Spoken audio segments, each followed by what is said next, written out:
badass with a gun, going deeper, deeper. I'm a badass, badass trigger, badass with a gun, badass trigger. In the night I come alive, badass trigger, badass with a gun, going deeper, deeper. I'm a badass. Passion, my desires making me crazy. I just need you a little bit more. Temptation, power, I'm taking it all. Why you so confident? In the night I come alive. If you're scared, you won't survive. I don't care what they gon' say, better get out of my way. Bow down to the boss. Badass trigger, badass with a gun. Badass trigger. Put up, bang, bang. Badass trigger, badass with a gun, going deeper, deeper. I'm a badass, badass trigger, badass with a gun, badass trigger. In the night I come alive, badass trigger, badass with a gun, going deeper, deeper. I'm a badass.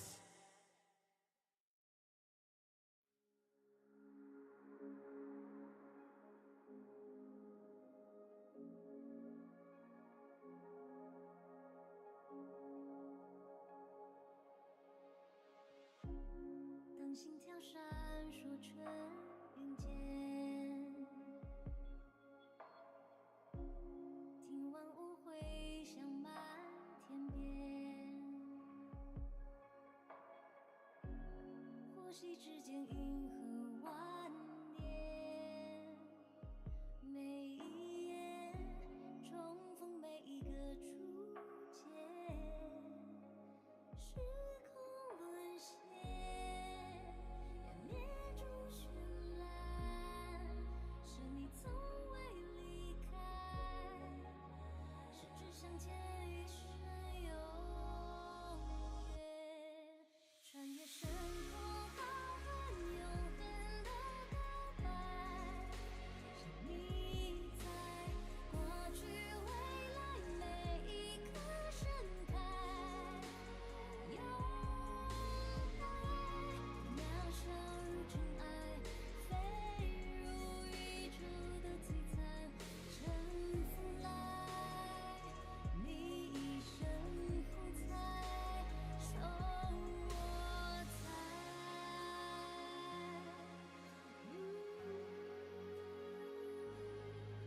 你在，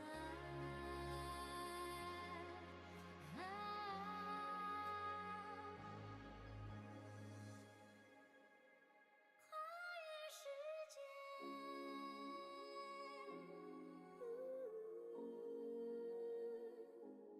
奔向光年之外，平凡中相约的诗篇。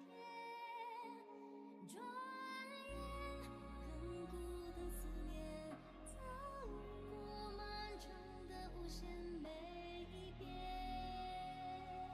都与你并肩。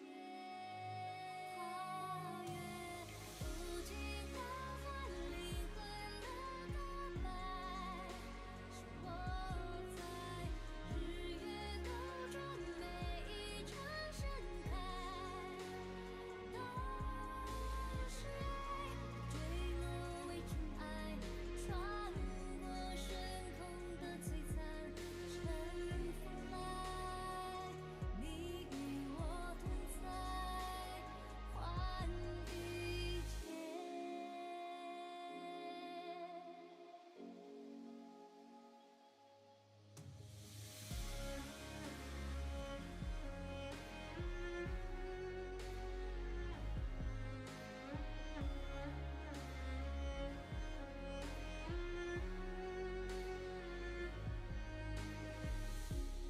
当心跳闪烁成云间，听万物回响满天边，呼吸之间银河万年，每一夜重逢每一个初见，穿越深空浩瀚永恒的告白，是你在过去未来每一刻盛开，永恒渺小如尘埃，飞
Hello, hello.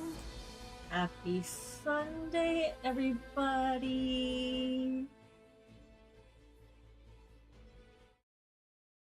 So,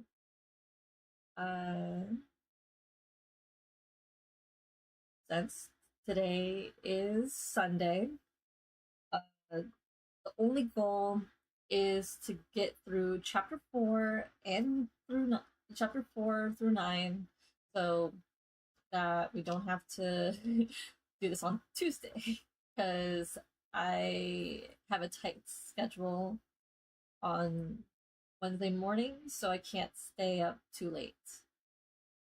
So I hope everybody has snacks, enough water, and don't worry, we're gonna take a break between chapter 6 and chapter 7 so everybody can get more water or more snacks, anything you guys need. So, with that being said, it's time to begin. Let me close Spotify.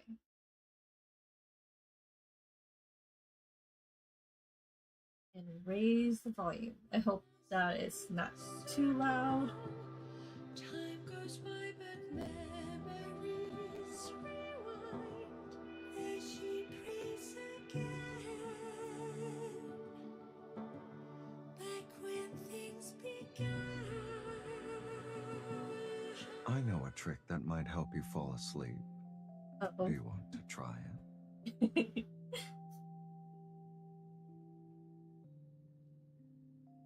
Oh yeah, and I have to do my dailies. So in the meantime, we'll finish my dailies and the weeklies for this account.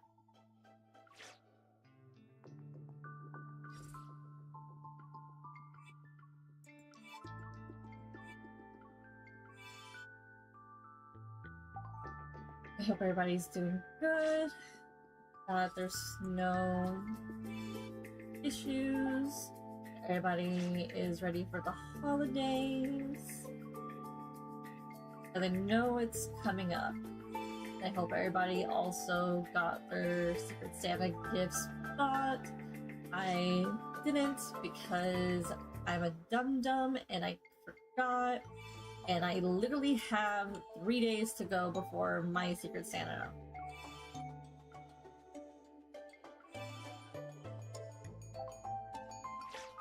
And then, but I've already done shopping for my Christmas presents for the ones I care about. But I still haven't got the Secret Santa gift.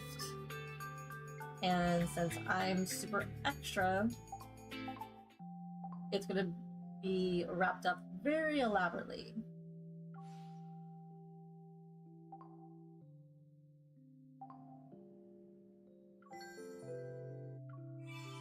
Like always, I recommend this. Even if you want to be a low spender, you get at least enough for 20 pulls if you're only planning on pulling for 1 LI.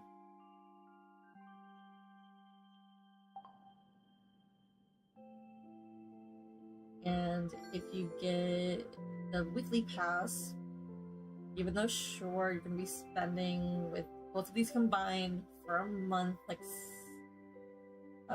$33, give or take,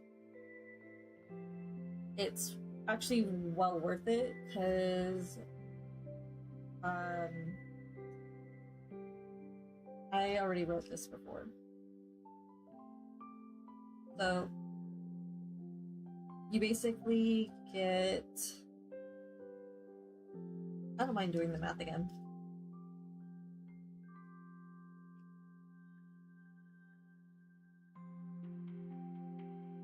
Alright, so you get 150 due to 6 if you do the weekly pass every single day for a month.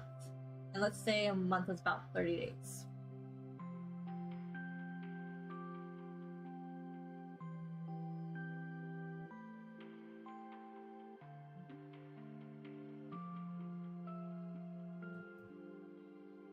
you get 4,500 diamonds plus the 3,000 that you already get from this pass. You get 7,500 diamonds, and you divide that by 150.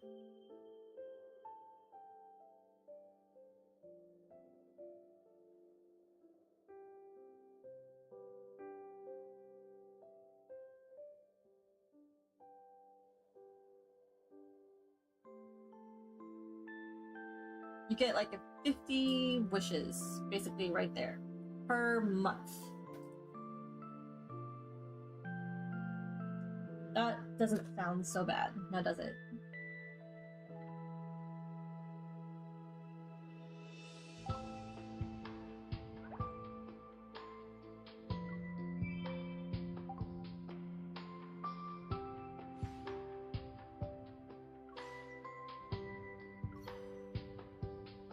Oof, that's a lot of stamina.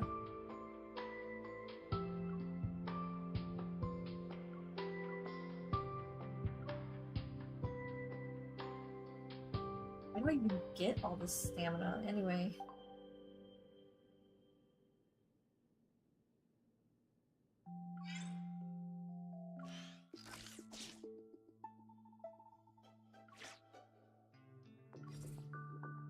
So, I know a couple of weeks ago I said, hoard your stamina, hoard your stamina. When you get these passes, it's not a good idea to hoard the stamina. I mean, it works in a pinch, but when you spend a lot of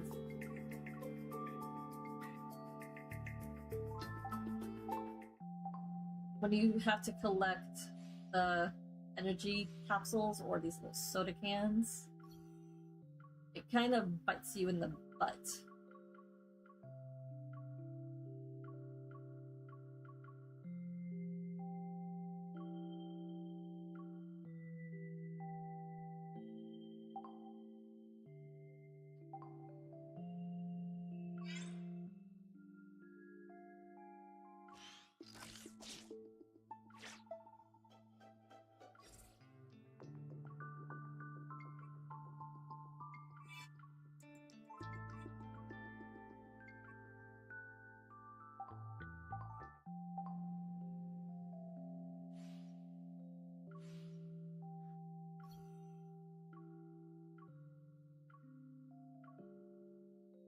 Damn it. I'm one off.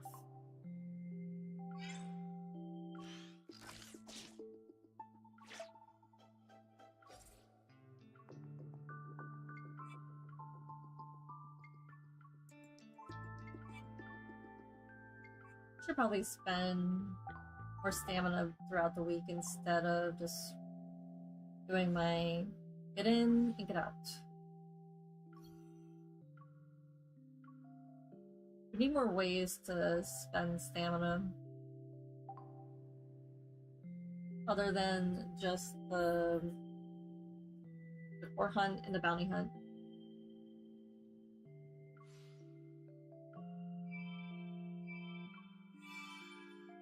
I guess that won't be implemented till 5.0.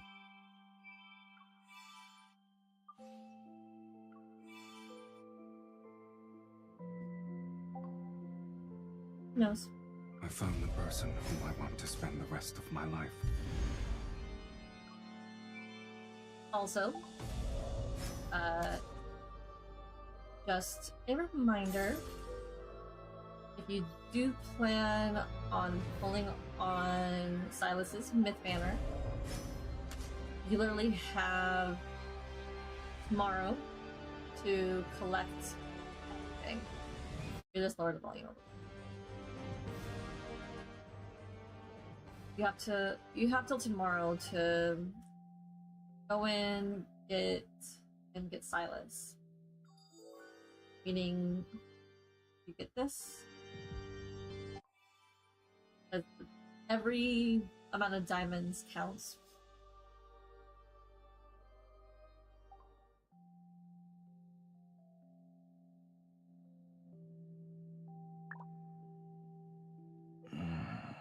I'm not asleep.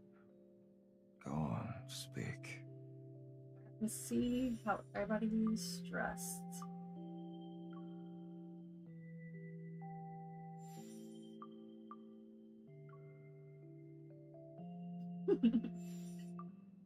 I swear, I'm addressing them. This is all them.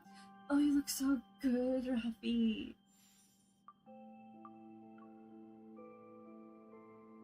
And your jammies.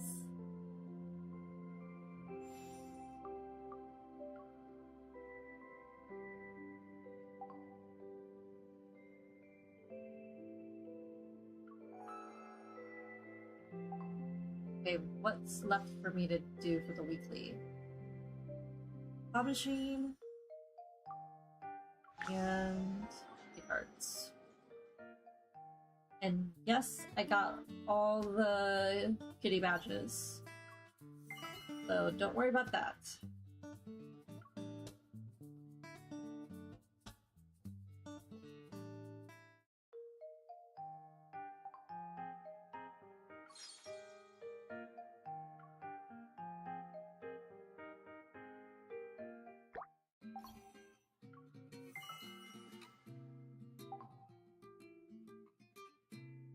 Sorry I have to speed through this.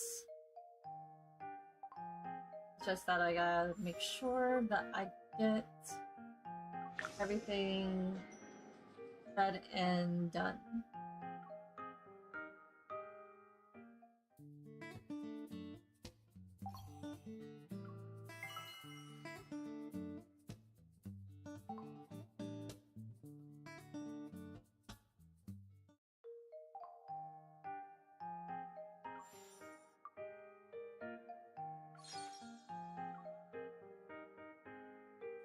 Wait, did I unlock anything at 70?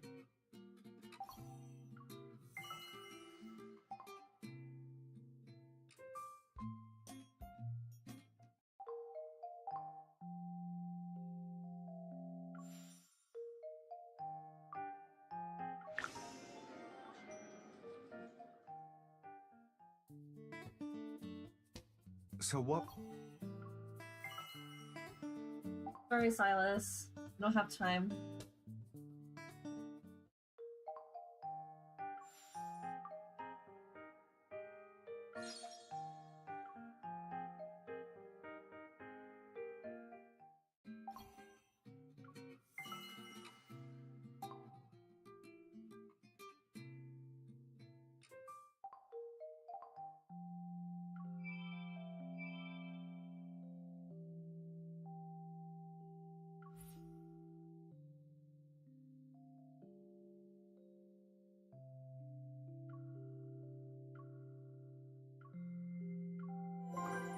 There we go.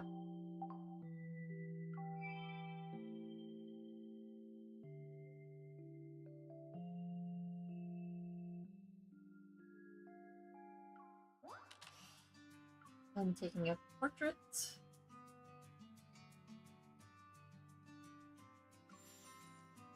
We're going to do it with Sylus.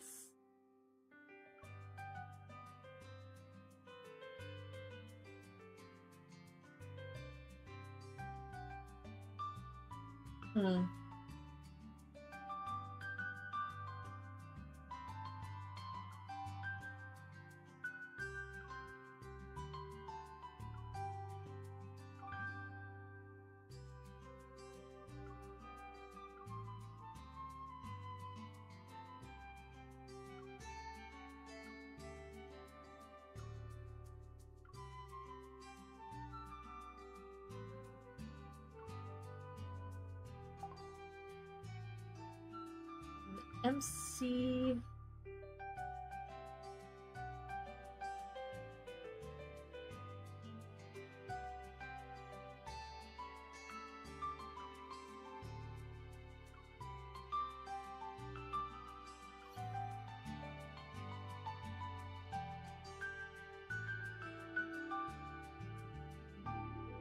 Right. I forgot to get her outfit.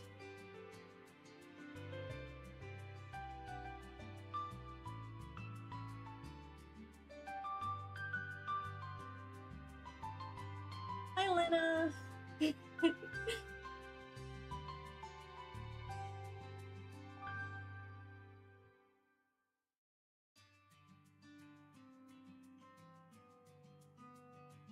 I'm debating on whether or not to purchase the myth outfit. I'm doing good. I'm going to read the rest of Sylus's myth. But is it worth it to buy the myth outfit or the companion outfit? That's what I'm wondering.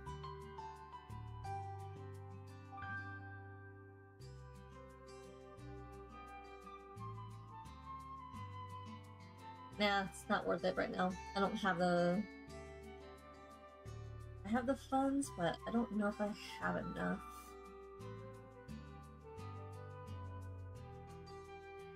I can't find it anyway.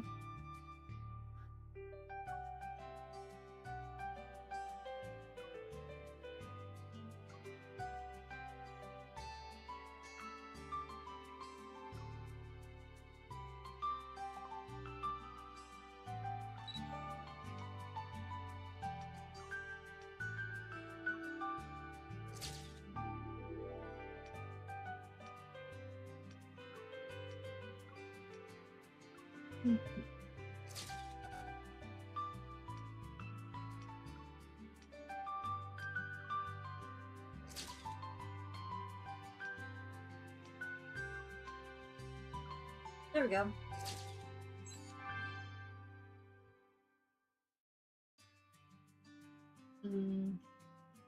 I don't know if I want to keep these. Nope, I won't keep them.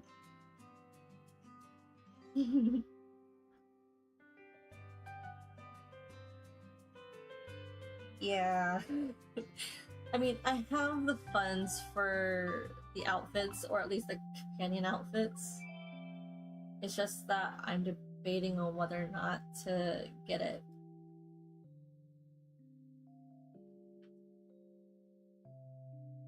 It's not like I can afford it.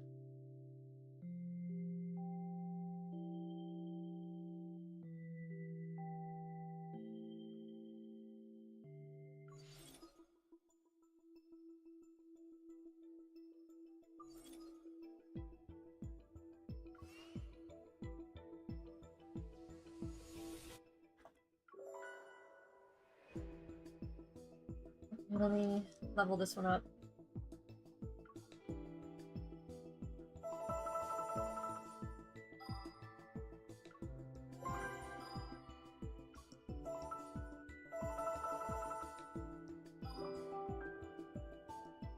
Oh, nice.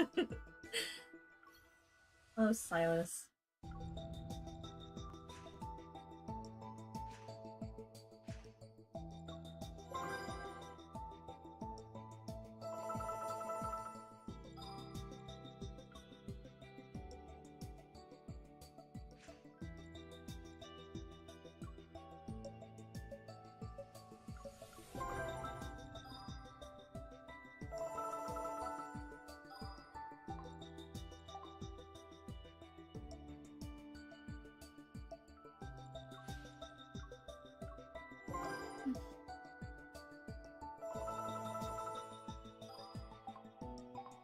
Alright, on to start.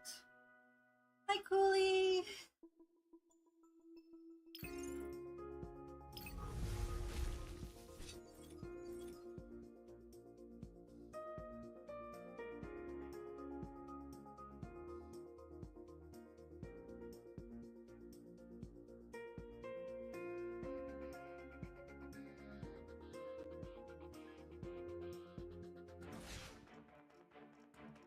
An appetizer?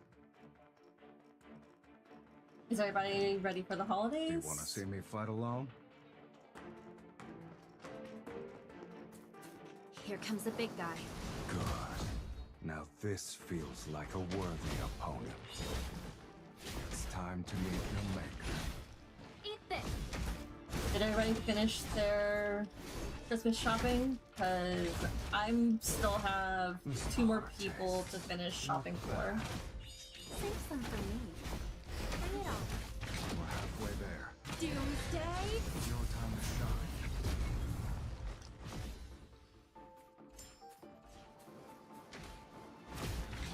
You're too close. That's my spot. Oh, I haven't started reading the myth quite yet. Well, I started only the first 3 chapters on Friday. Let it hit you. I'm just starting to enjoy this. You can have as much Doomsday? It's your time to shine. Time to end this in one go. Let's settle this in one. Are you up for a joyride later? Where do you want to take me? Guess.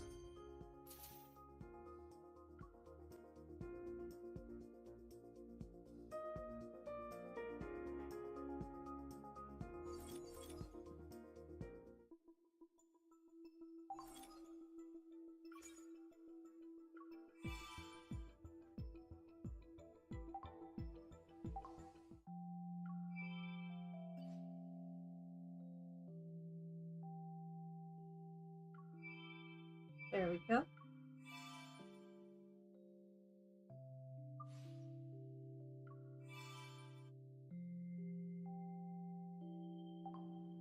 I wonder what the next promises is going to be like.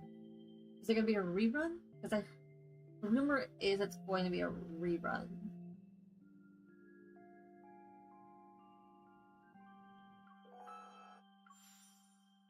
Regardless of what it is, I'm still going to read it.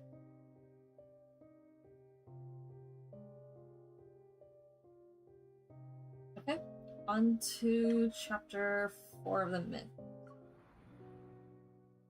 And we'll try to read, because it's still chapter 9.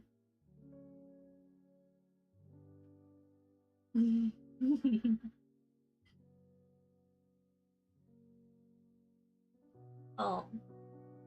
Well, I got lucky that all my relatives are overseas, and since they understand that I can't visit them, so we'll just have a quick, like, FaceTime or a WhatsApp video chat for, like, maybe the first 10 minutes of Christmas, and then we go on with our lives. But I am going to spend Christmas with my sister and her significant other.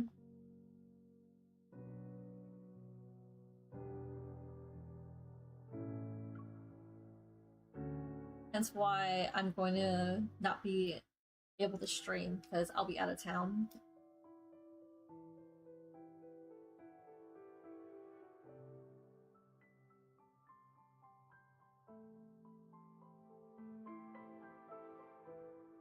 Last night's dream repeat in my mind, especially the familiar yet strange voice and those eyes. But I don't want to be preoccupied with such matters unless it concerns clues related to the sacred core.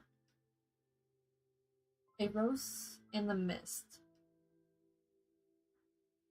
The poetry in Night's Whisper in my dream directs me to the same image. I don't believe this is a coincidence.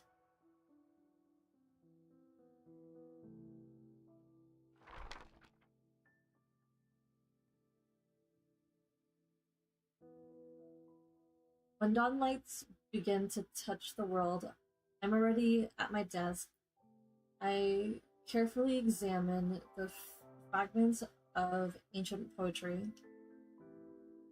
The space between various verses are hidden in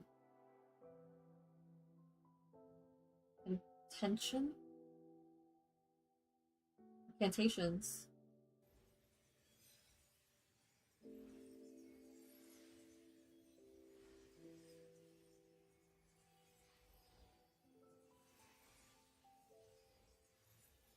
My fingers trace the faint magical residue hidden within the pages. I follow the pattern of various breaks, rhythms, systems, and the irregular arrangements of ancient grammar.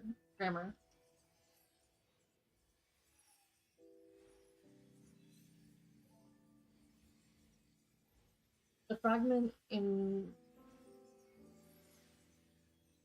fragmented incantation are pieced together to form a map.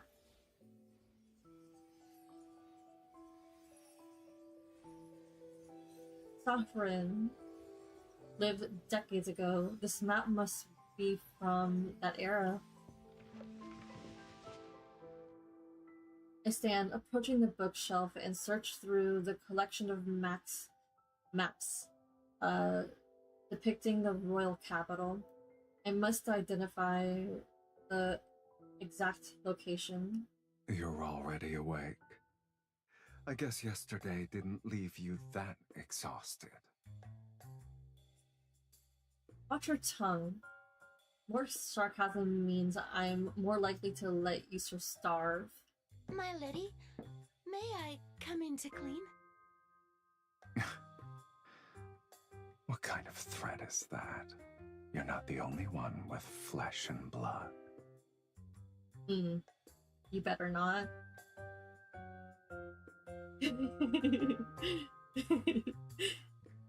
It's oh, I've been trying to avoid spoilers when it came to the myth. So, is it going to be funny or like there's gonna be what's gonna happen?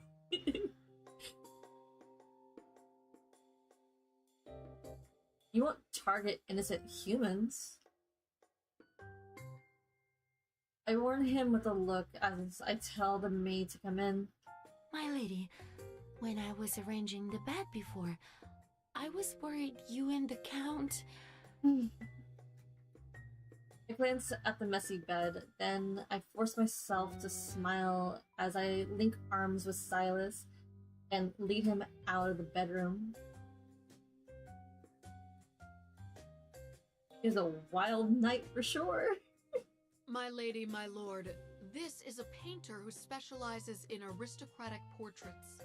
The central part of the Great Hall cannot remain empty.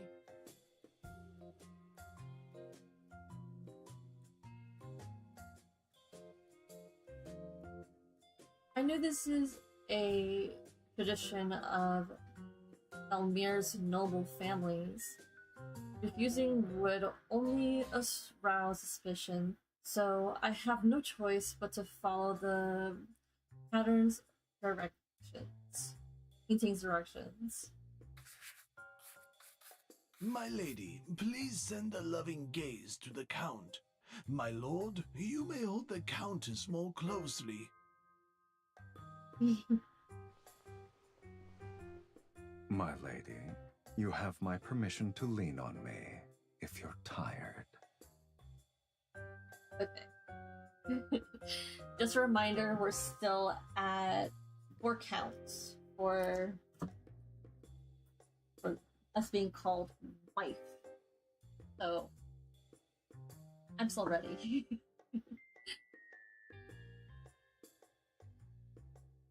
I look at his teasing gaze and force myself to speak with a stiff smile. We shouldn't ask the painter to use a gladiatorial arena as our background. In such a landscape, it's kill or be killed. I don't believe it suits our marriage. After all, not even death can sever our bond. Sure. I can feel the passion in your gaze alone. It's rare to paint a lively couple. I will ensure your portrait captures your essence perfectly. Hmm?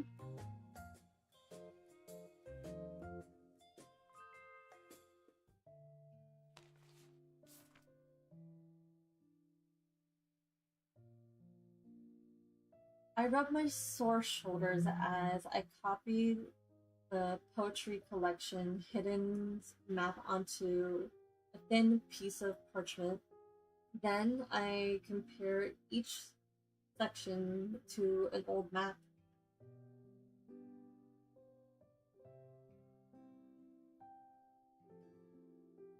The con. Dang, I can't pronounce this word. The convergence point is on the outskirts of the former dynasty's royal capital. This is an underground vault in the old royal capital. We're leaving tonight. You're well acquainted with it. Living a long life does have its perks, I see.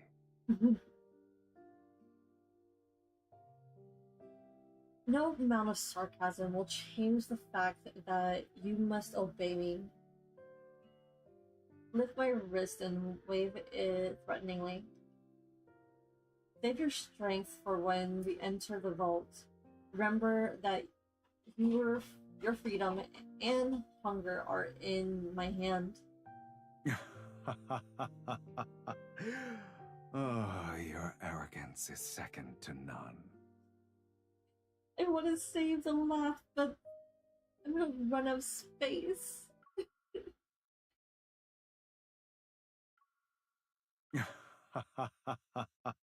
Screw it. I need to go through every one of my things and be just laugh, rich laugh, rich laugh, rich laugh. I'm not looking forward to my 2025 wrap up. Just rich laugh, rich laugh, rich laugh.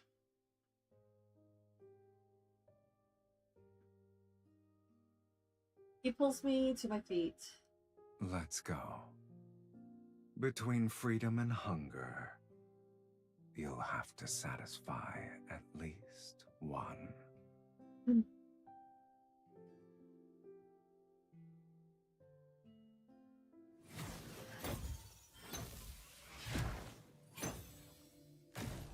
The entrance to the ancient royal capital's vault has been sealed. The wards are scattered upon one another and serve as an impenetrable barrier.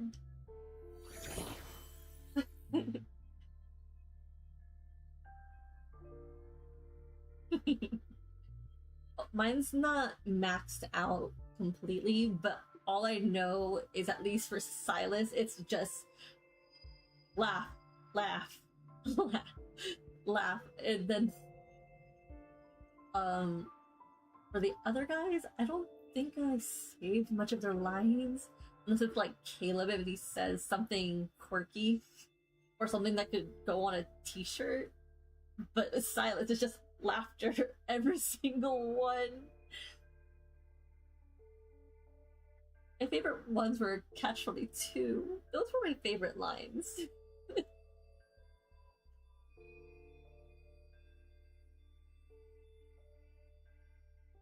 If I'm gonna say which one were my favorite banner this year, it would be Ch4-9 because it's my first one and it's introduced me to the dynamics of all these men.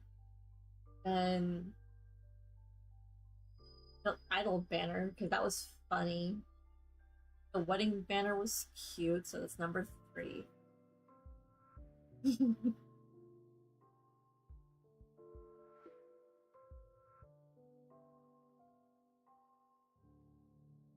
Should probably do a stream, like, saying which ones were my favorite banners up to this point.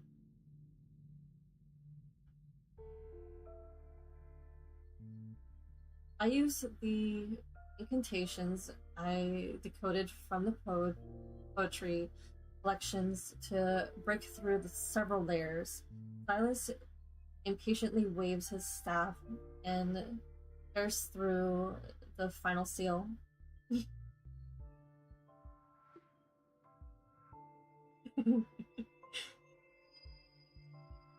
Those are really good.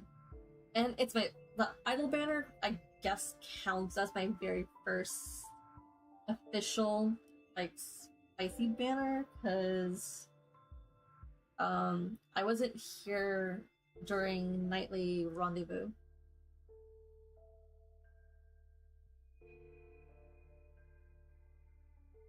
Yeah. I'm still waiting for that one to be rerun. Until then, I still have YouTube.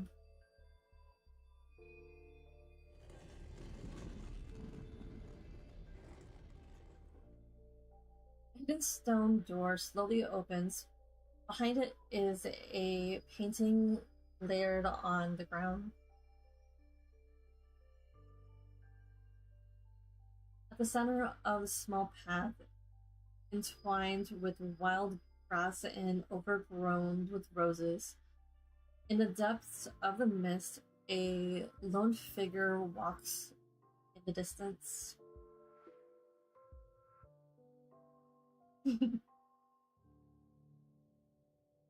Did you get all the cards, or were you only able to get like a handful?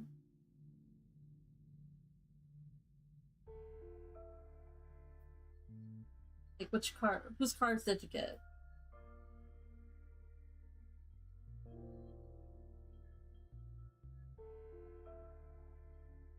It matched my dream.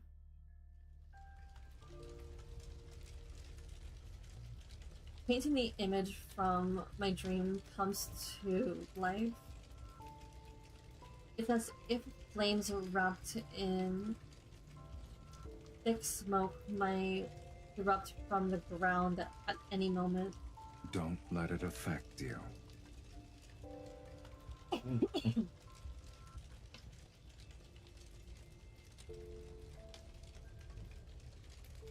Aw.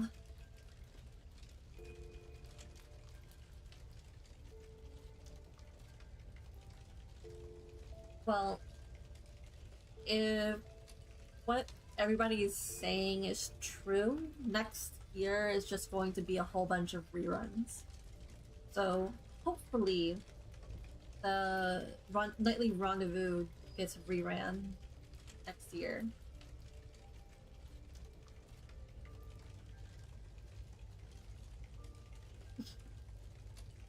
Ooh, I heard that one on YouTube.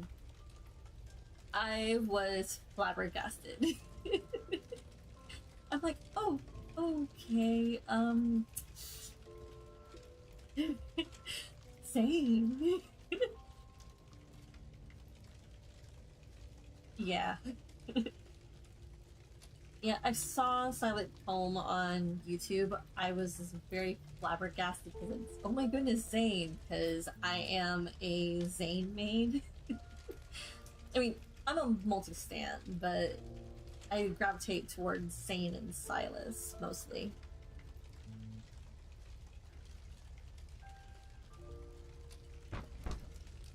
Sylus Sylus taps the canvas with his staff. It's been infused with energy and appears to contain a seal.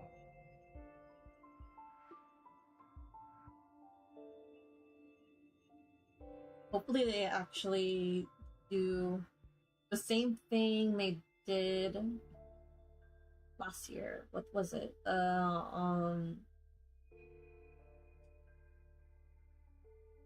It's like the Oracle Stars, but it's like a scratch-off ticket. That one doesn't seem so bad to do.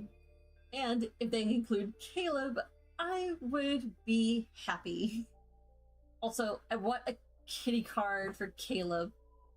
If they rerun the kitty banner, I want Caleb to get a kitty banner too. That way we get Butler, Kitty, Caleb. Because what's the point of having a sprite with Caleb as a cat if we don't get Caleb as a cat?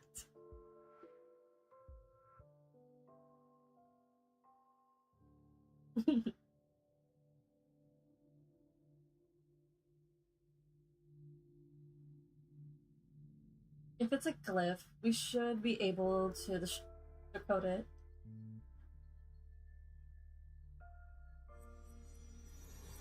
One end of his staff begins to glow with a crimson light, and it reveals a faint outline of the glyph under the painting. Layer by layer, the glyph appears in sequence, but just as they're about to connect, they stop. It won't open. We'll need to utilize a specific method. Why do you sound like you already know the answer?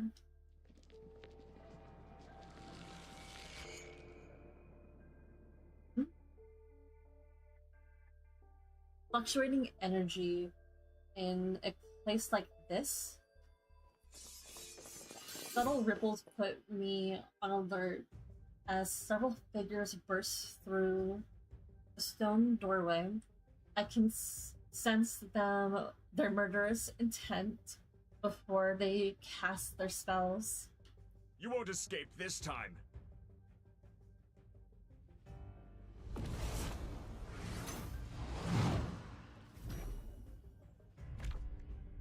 Several lightning bolts fall. They crash on the ground and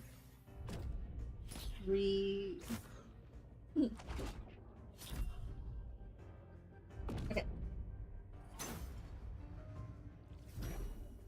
Are reminiscent of spiderwebs. The dust falls to the underground vault.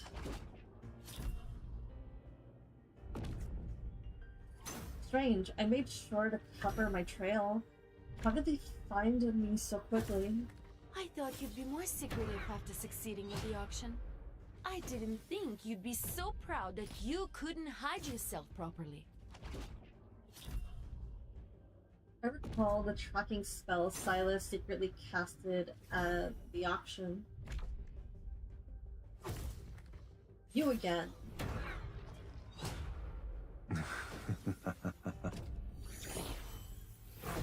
Another mage raises their hand and reveals black threads from their fingertips. I'm forced to set aside my anger to focus on the fight. Are you going to stand there and watch? I can't help myself, my lady. Your fight with them was too captivating. He twirls his staff to effectively block the lightning bolts, but he shows no intention of striking back. Draining my energy here would break our linkage. Won't break our linkage. We won't know until we try.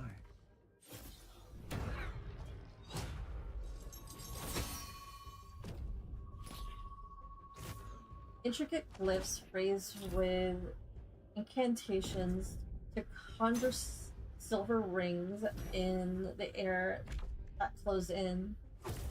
They threaten to strangle us where we stand. Sylus, you're Sylus, you're a useless fiend in the underworld. He cleaves through one of the rings. Why don't you go down there with me? And see which of us is truly useless then. I don't have time to argue with you at this point. A moment. So we were arguing. I dodged the rippling, spinning rings retreating to his side and grabbing his hand. If you don't help me now, don't ever think about drinking my blood again. Is that a threat or an invitation? It's an order. Eliminate them. As you wish, my dearest wife.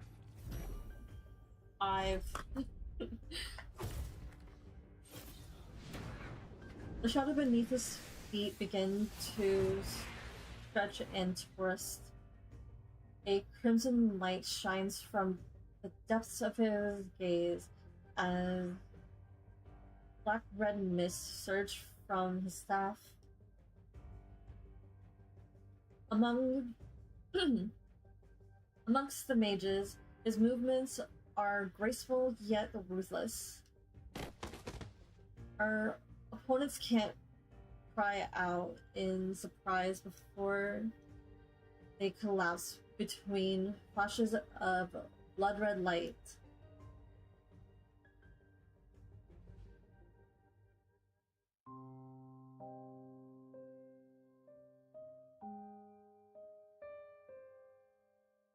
As the last falls to his knees, Sylus suddenly bends down and bites the man's neck.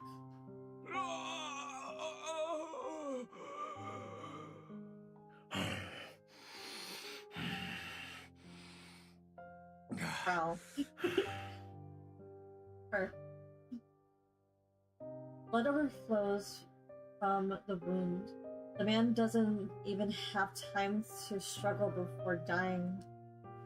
Noticing my frown, he wipes the blood from the corner of his mouth with a silk handkerchief and calmly walks to the next mage. Your furrowed brow reminds me of an intricate glyph. Can you blame me, though? I haven't eaten in days. If this continued, the Archfiend Sovereign would have become the Sovereign of Hunger. I know. I would offer my neck to him every day. He doesn't even need to growl. I'm a free blood source, a bank of many.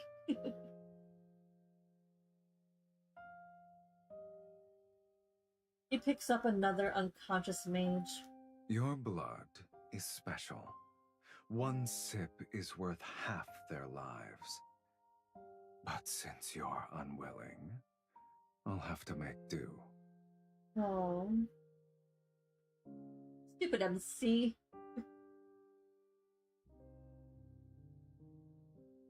You lured in these mages for that?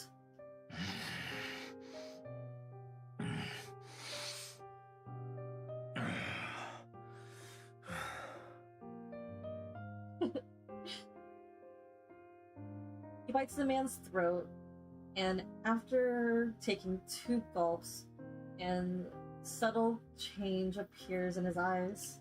Not necessarily. Oh. Blood spurts out and splashes onto the bottom of the painting. As it seeps into the edge, the glyph flares with an intense red light.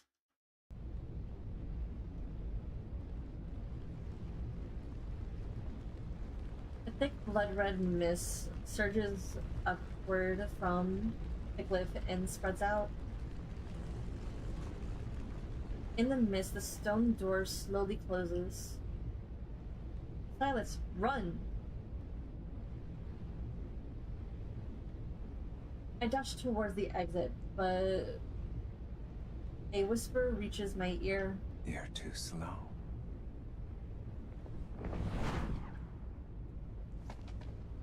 Embracing me from behind, he unfurls his silver wings and flies away.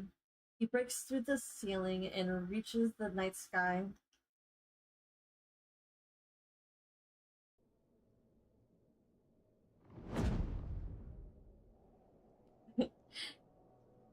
We were robbed of his wings. At night, Vilmira sits under the cold silver. It tilts the rooftop. Its tiled rooftops reflect the waning moon's light. Blood red mist silently encroaches through the streets and alleys and raises towards the sky. The cold moonlight is slowly stained. What will this blood mist within Valmir's people? Weren't you willing to do whatever it takes to enter the sacred core? Yet you worry about strangers.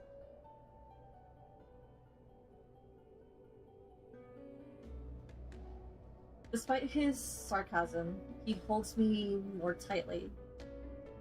Sylus, you never actually asked me why I wanted to enter the sacred core.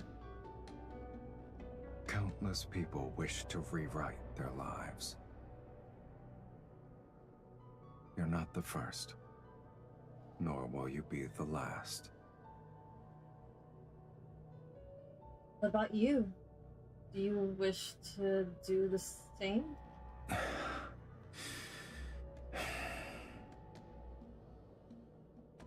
The blood-red mist turns in the wind. No longer a mere shadow encompasses the streets. It's an omen unfurling across the sky. Yet within me raises a tranquility I haven't felt in ages. It's as if in some distant past I had looked upon an ebony city like this. In the future, I'll give you my blood. In the future, I'll give you blood.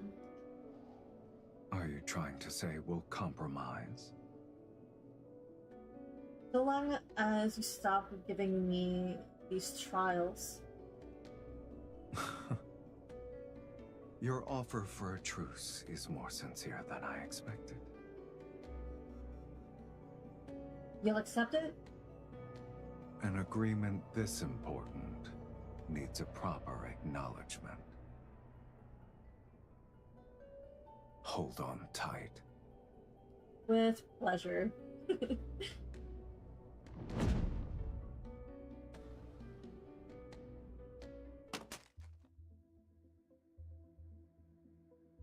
Sylus lands on our residence roof with me in his arms. The wind lifts his cloak and the hem of my clothes. I try to jump down, but he doesn't let go. Instead, he sits on the roof with me still in his embrace. He lowers his head and takes in my scent. Has anyone ever told you that after you cast spells, you radiate a unique warmth? It corresponds to your energy. Aside from you, who else would notice? If I'm the only one, that's even better. On a humid night under cold moonlight, he slowly licks my cheek. Sylus!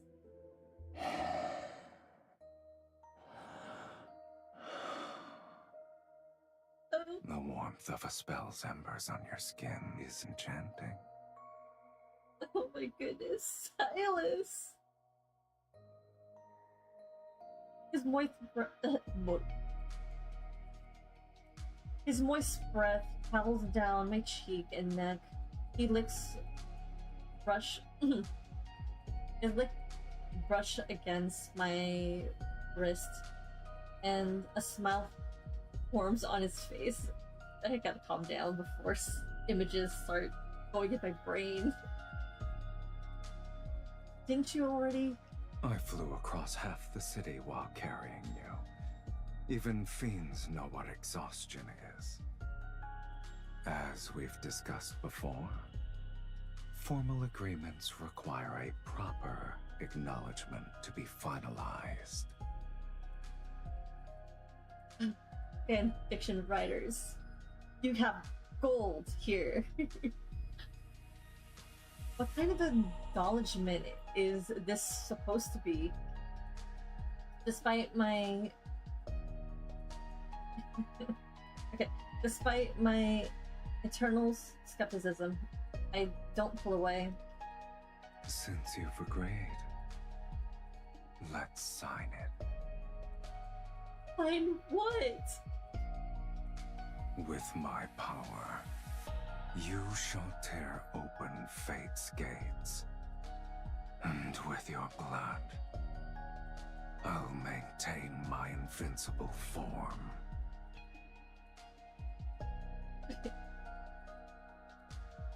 I think you're correct.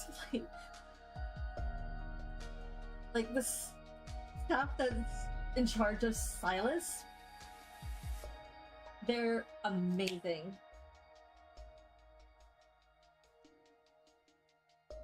I will give them a whole bunch of applause.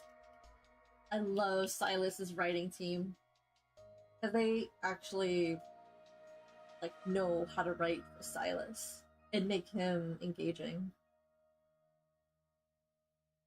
His warm lips gently press against my wrist. The moonlight will be our witness on this night, at this hour.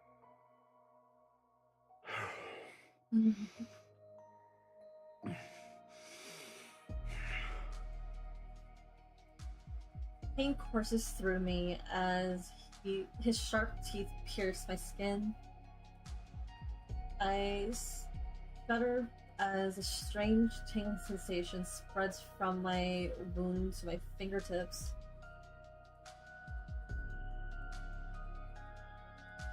His fingers graze my palm. They move in tandem as his lips and teeth are sucking my blood.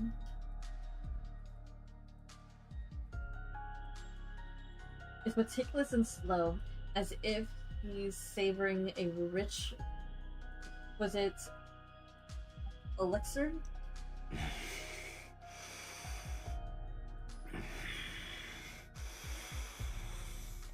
Ooh, Sylus. Enjoying this. It lasted for a long time until the blood-red mist gradually envelops the silver-white moon.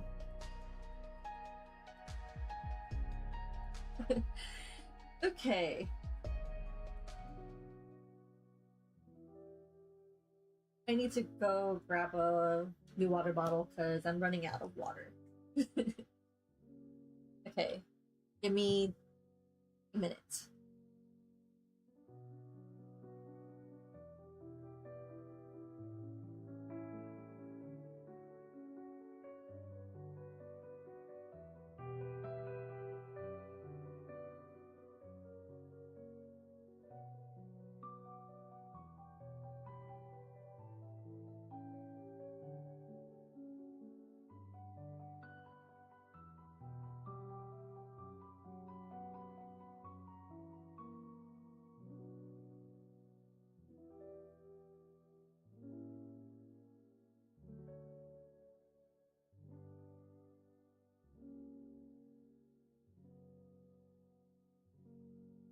Okay, I'm back. I'm back.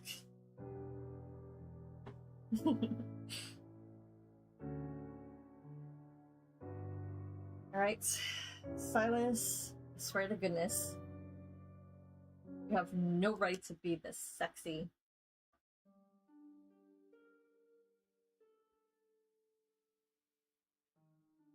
Once again, finding myself walking through the mist path of roses in my dreams. A flower on the on either side are no longer blooming. Their petals fade and curl one by one before transforming into silent ash at my feet. The mist clears clears to reveal a dead garden at the end of the path. Charred vines and with roses and snare broken allied. allied. They're akin to memories that lost their lives, yet refuse to fade. Looking up, I see Velmir. It's no different from a hanging scroll slowly peeling away, its colors fading layer by layer until everything dissolves into gray mist. When the roses bloom again, will you remember who I am now?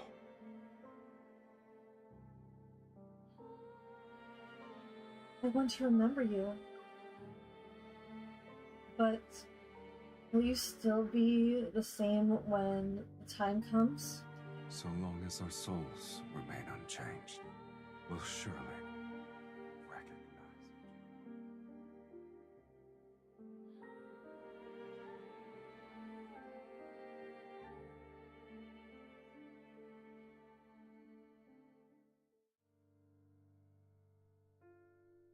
I open my eyes to find blood-red sunlight filtering through the gaps in the curtains. There's a thin layer of eerie mist in the bedroom. Was that a dream? You're awake?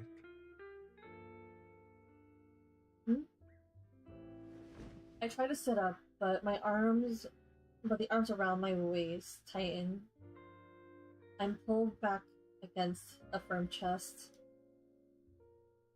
You, release me! Who said you could sleep here? Oh.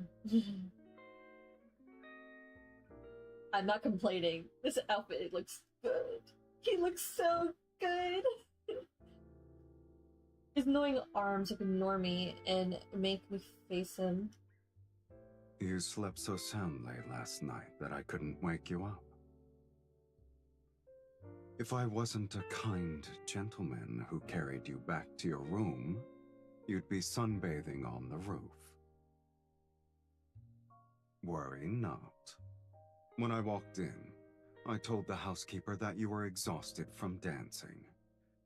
No one will suspect anything.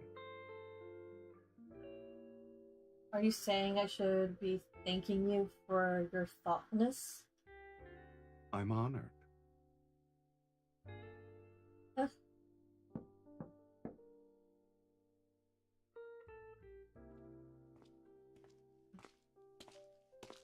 A maid enters with a tray that has my breakfast.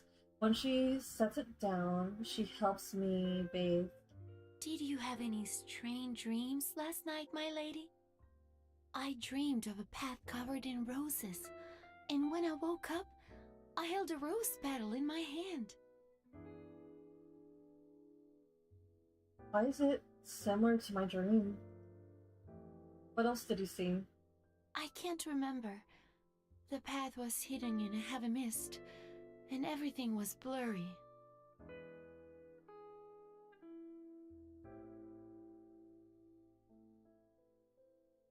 I questioned all the servants, and they say they experienced similar dreams. By evening, the entire city is talking about this strange dream. In a world where death can strike at any moment, people believe this is an ill omen. Panic spreads.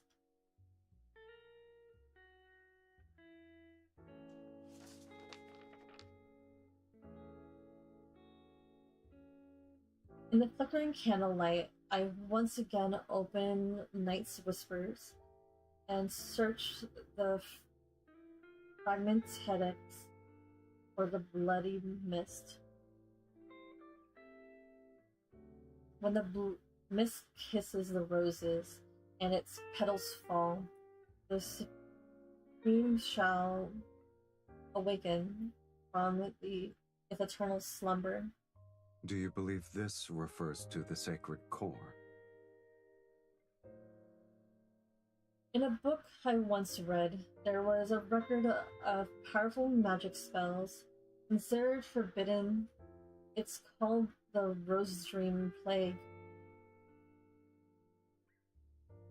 It can force the entire city to witness the same dream. In other words, it's a disease that inflicts one's dreams. Only to hear Saharan Staffarn, his friend, Staffarn, would have the power to seal forbidden magic within a painting from decades ago. Is he truly kind-hearted to show later generations the path to the sacred core? This could be him mocking people like you. At least his insult towards me wouldn't be as frequent as yours. What about you, Count? Did you dream last night? Are your dreams the same as humans? Or do fiends never... or do fiends have no dreams? He gives a nonchalant smile. No, non-committal. Why did I say nonchalant? Non-committal smile, but his eyes show no trace of amusement. Rather than concern yourself with whether or not I'm like you, you should focus on searching for the clues about the sacred core. He doesn't answer my question. For some reason, I'm certain his dream had something to do with something he didn't want to see.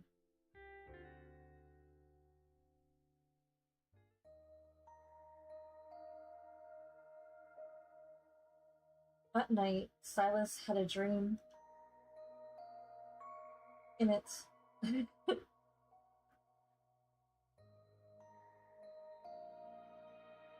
yeah, he's being shy. In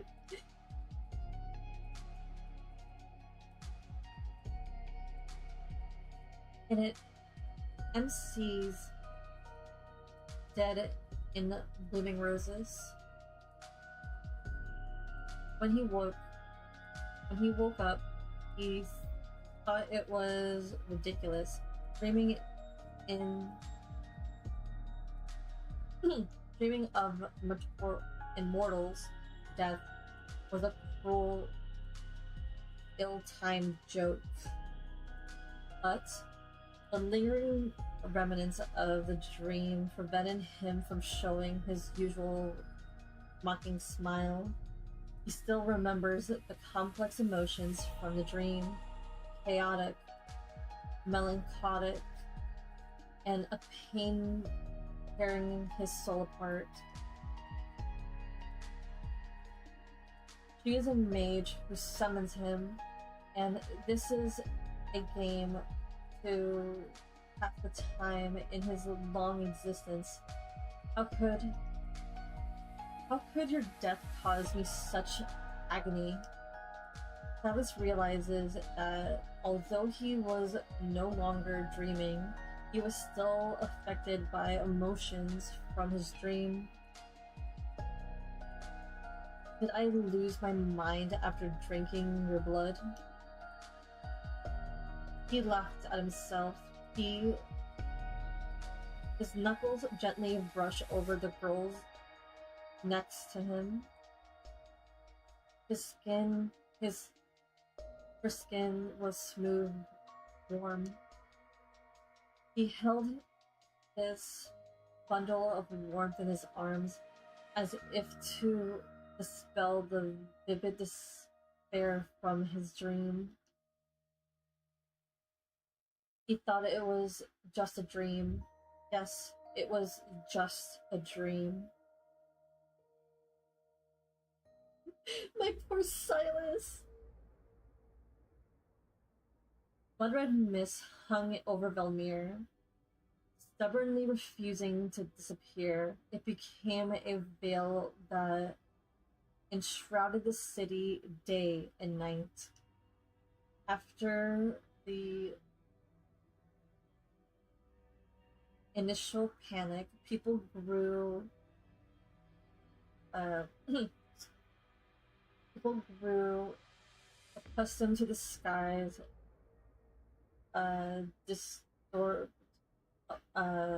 disturbing color. In the era where death's shadow looms, no one can predict if they will be pushed into the abyss by fate's hand tomorrow. People continue to seek comfort in magic, and mages use any means necessary to enter the sacred core and rewrite fate. Sylus and I follow the trail of clues intertwined with dreams, poetry, and the blood mist. Velmir is painted slowly, corroded by time. Spies are extensive travels. Useful information remains scarce.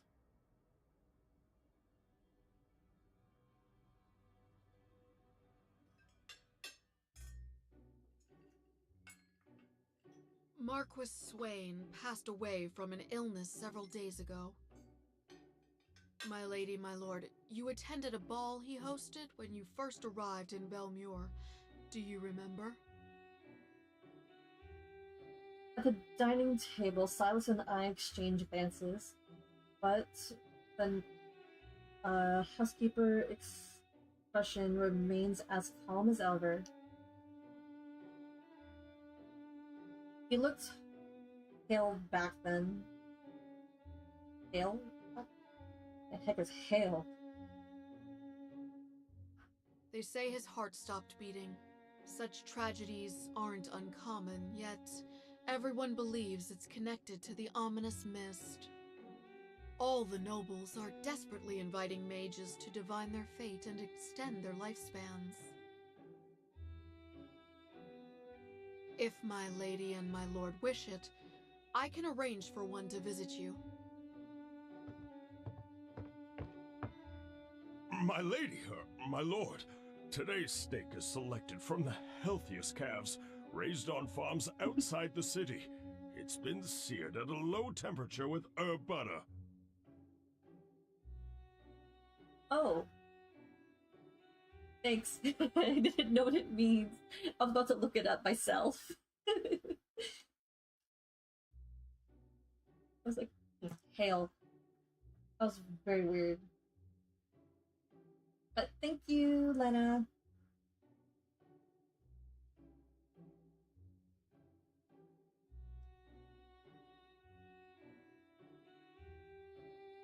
I mean, what do we expect? This is, I'm gonna say this Victorian or late Regency. The elderly chef anxiously watches as the maids serve the dishes. He casts uneasy glances at Sylus while his voice unconsciously drops to a whisper. If the Count doesn't find it beneath him, please, do try it. I glance at the untouched dish in front of Sylus and can't help but pity the dejected chef. Yeah, that's what I'm thinking. Somewhere between, like, Regency and, no, is it Georgian? Georgian and Regency, somewhere around there.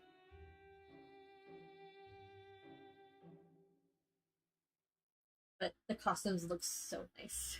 I glance at the untouched dish in front of Sylus and can't help but pity the dejected chef.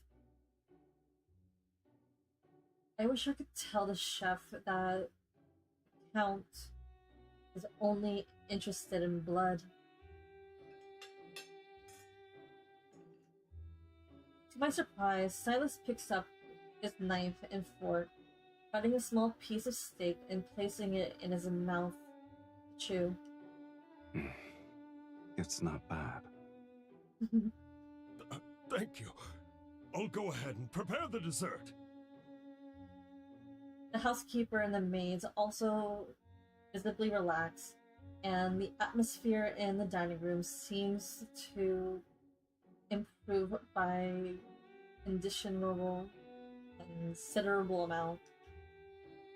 So Silas can be like this too. What is it? It's nothing. I saw a hint of humanity in the Count, and I'm not used to it. Perhaps. I've been drinking too much of my wife's blood and was infected with the consumption. Now we're at 6. I glance at him as a servant delivers the letter to the housekeeper. It's from Duke Bass. His Grace has invited you to a hunt. They still wish to hunt in the bloody mist covering the sky. Do they not fear death anymore? My lady, you may not be aware, but ever since the blood mist descended, extremely rare animals have appeared in the royal hunting grounds outside the city.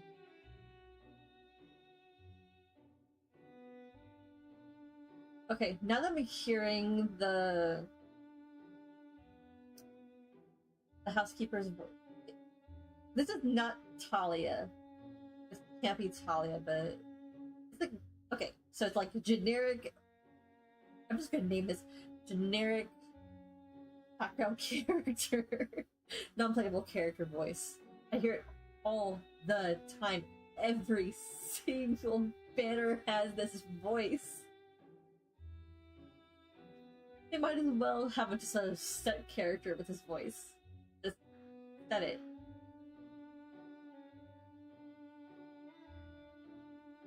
But she's getting paid, at least. Oh. How rare are they exactly?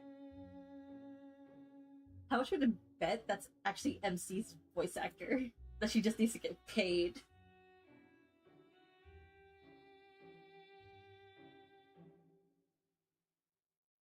Yeah. I bet that that might be MC's original VA. Since, they have to have her on hand just to record the battle lines. That's my theory, at least. She has to get paid somehow. They say deer with silver horns and pheasants exhibiting golden feathers were spotted, and they've only been depicted in books. All the noble families are competing to hunt them. Silas and I exchange a glance. Rebus recognize the interest in each other's eyes. Unusual animals suddenly appearing. This must be connected to the sacred core. Since His Grace gave us an invitation, there's no reason for us to refuse. Besides, my lady should acquire new attire. A custom hunting outfit should do.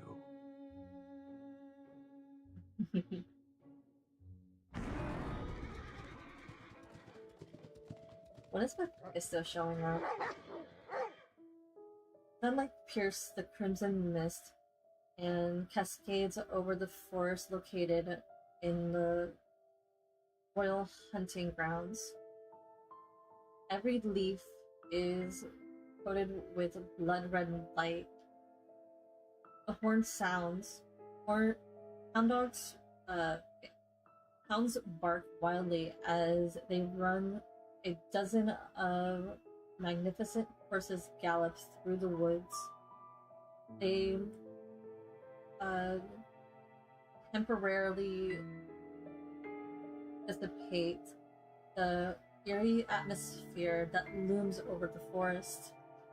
Look, there's a deer with white markings. In the distance, a herd of startled deer raced into the forest steps. Their fur is adorned with vines like white patterns. Is that a peacock? There are wild peacocks here? On the other side, a silver peacock stands on a large rock while displaying its tail. Its feathers shimmer with the almost surreal quality. I'm gonna name it Sylus.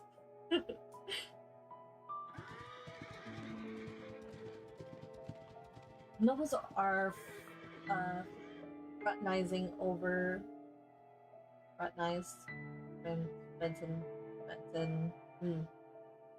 Francis. Yeah, I was right the first time. Fraternize over their supernatural sight. Their servants and horses divided the forest into chaotic noisy sections. I guess none of these creatures are your actual targets. Sylus arrived a tall, dark red hunting horse. Oh my god, of course, Sylus. Of course. Why am I not surprised? Why am I not surprised? His posture is impeccable, yet he possesses an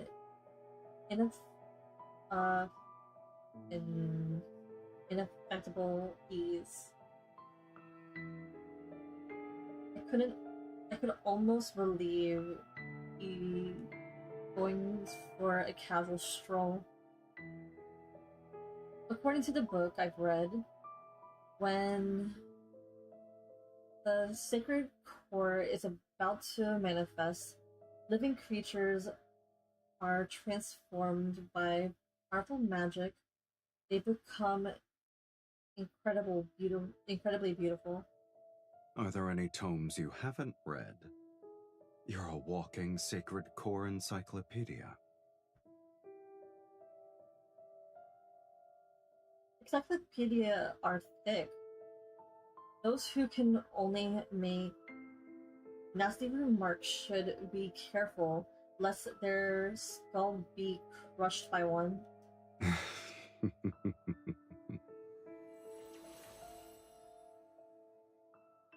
An unusual magical force slowly reaches out for the depth of the forest. It's akin to slender cold tendrils. Sylus? I sense it. Let's follow it.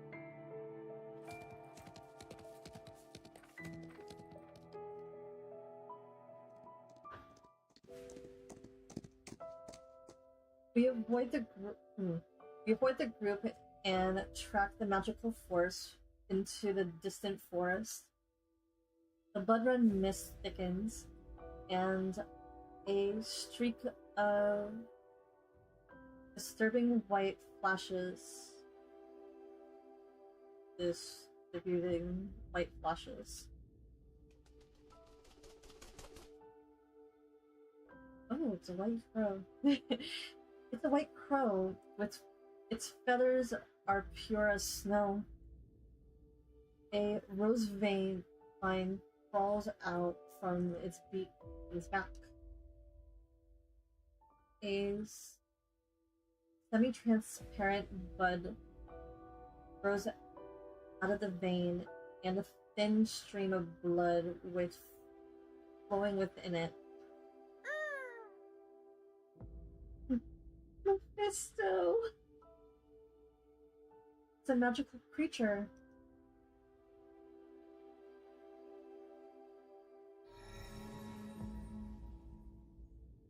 I dismount. My figure moves rapidly as a glyph appears on the ground. The glyph wraps itself around it. Akin to a chain, it's about to tighten and trap the white crow. A dozen... Oh, this is why Mephisto hates you! This is why Mephisto hates MC. You couldn't be calm and just negotiate with the dang crow. We had to just be violent. Straight off the bat. Shame on you, MC. Shame.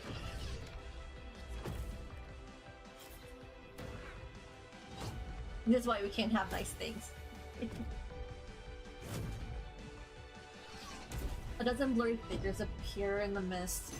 They transform it into sharp spikes and unleash a barrel of attacks. It's not yours. Before I can dodge, Sylus is already in front of me. He twists his staff to block the spikes. You'll be unable to obtain anything with this speed. Never mind, I take what I said back. Maybe it wasn't MC. But I think Mephisto still hates MC.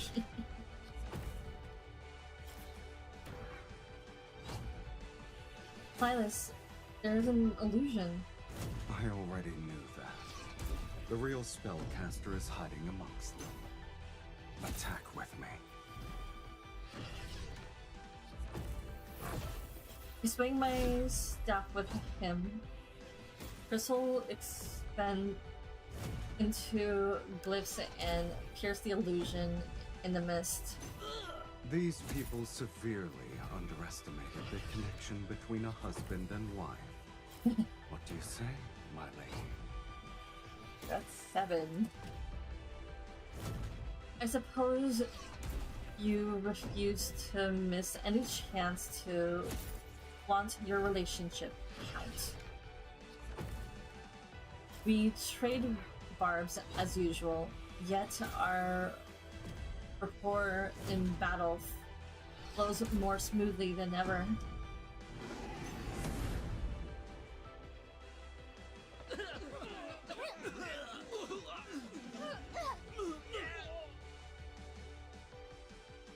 Mages who want to take the White Crow are forced to retreat. Powerless, they can't fight back. I turn to activate another glyph. I'll capture the white... MC, stop! This is why Mephisto hates you!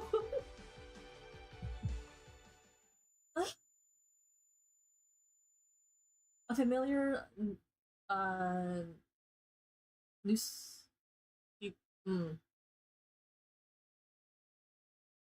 nauseating. Okay. Oof. A familiar nauseating agony explodes in my chest. My breath is almost cut off. I fall to my knees in the cold, damp mud. The power of my glyph dissipates. Why is even worse than before? My vision blurs. I can only see Sylus rushing through the mist. He catches me before my face lands on the ground. Your body. She can't move. Here's our chance. A dozen or so mages surround us and raise their hands in unison. The ground erupts with blinding white light, accompanied by a deafening roar. Spiraling rings of light rise.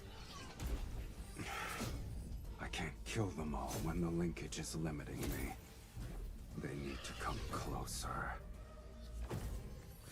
5 rings of light rotate in various positions and mesh together in a gear-like function as they close in. My energy and Sylus's are draining. Several important mages move, hoping to seize the opportunity to capture the White Crow. At last. Within range, Sylus cuts through the group of mages, akin to a blade. His staff rapidly pierces their chests.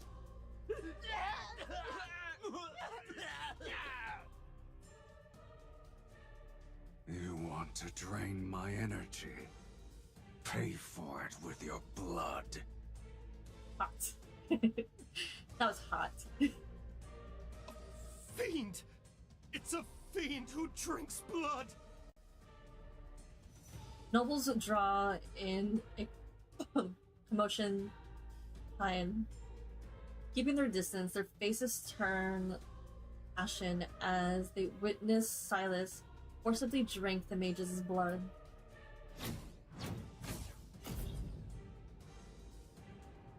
The spiral glyph continues to move, and my energy is almost gone. The excruciating pain shatters my body into countless pieces.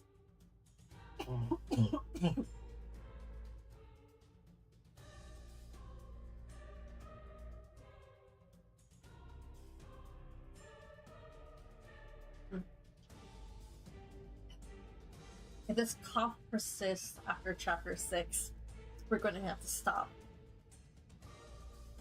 and continue after the holidays.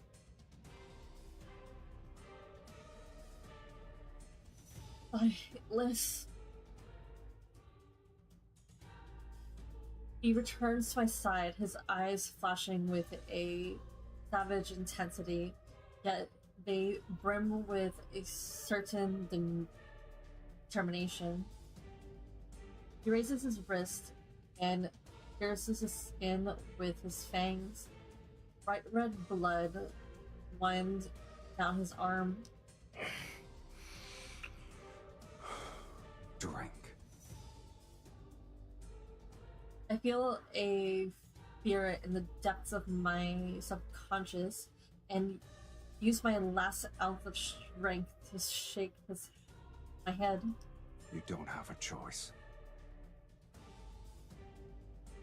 He grabs my jaw and presses his wrist against my mouth. When my tongues touch his skin, his blood reminds me of burning embers. It explodes inside me and turns in my veins.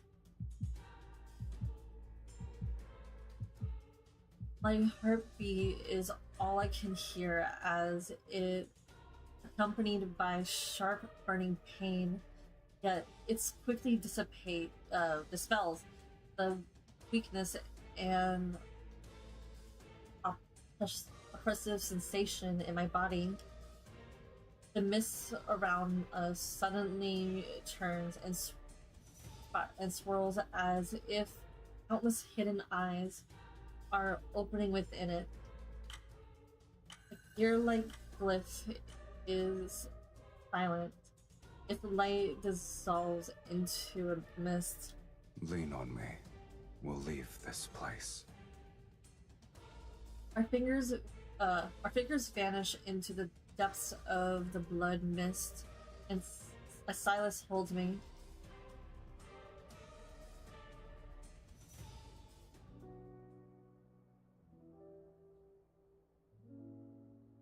Right, on to chapter 6. Dang, this is long.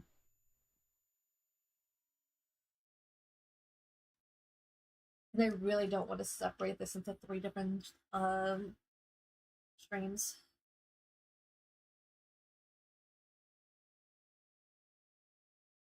In my hazy consciousness, I can only feel a warm, thick strong yet intoxicating liquid between my lips. My throat tightens as I greedily drink it.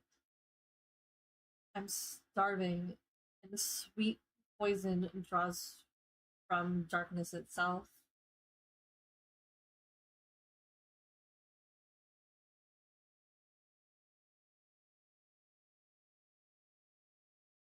Yeah, I mean, I can continue if I take a break, but if this cough I have right now persists, I can't finish.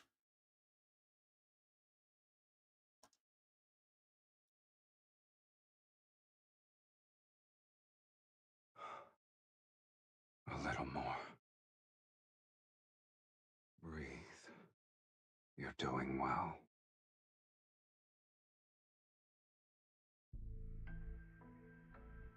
I slowly open my eyes, and my vision is only filled with a dark crimson hue. Blood? I realize my tongue is lapping Silas's wrist. His blood slowly trickles down from the corner of my lips. Huh? I quickly move back and sit up, only to discover that I'm lying on a stone coffin.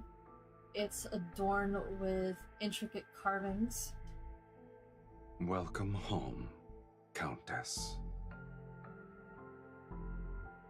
Where am I? My home doesn't have anything like this. I look around. This place resembles an underground vault with walls made of dark stone.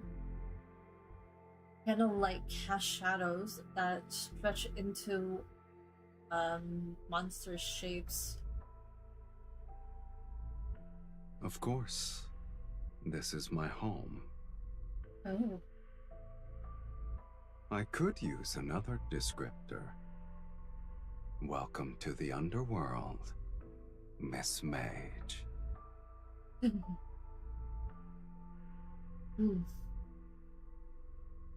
The underworld? How could a human possibly enter this place? They would have to drink my blood. Oh god. Metallic taste of blood lingers in my mouth, but I'm not repulsed by it. How strange.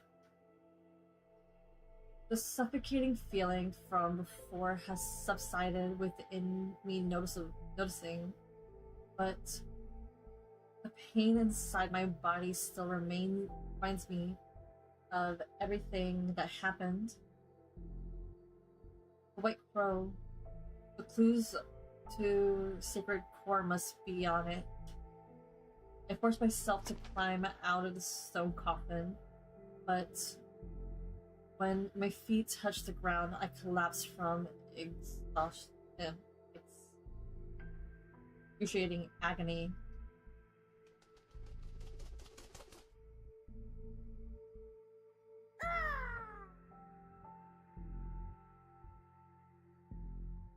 A white feathered figure flies across the underground chambers and lands gracefully on Silas's shoulder. Here's your clue. In your current pitiful state, you shouldn't be running around willy-nilly. This magical creature can enter the underworld too? Since it was prey that caught your interest, my lady, I naturally couldn't let it escape. I'll admit, it's peculiar. I've never seen a magical creature that can freely travel between the human world and the underworld before. Good to know that his outfit is glitching. Please don't let his arm glitch. Sylus helps me stand. The White Crow shows no intention of flying away. Instead, it tilts its head as it watches me. The veins on its back sways gently with each breath. Its bud remains tightly closed as if it's hiding hiding secrets. I wonder how long it will take for the flower to bloom. When it happens, what you're looking for might reveal itself. But your weakness has been exposed. Those mages won't give you a moment to breathe anymore. If you leave now, you'll be walking into death's sweet embrace.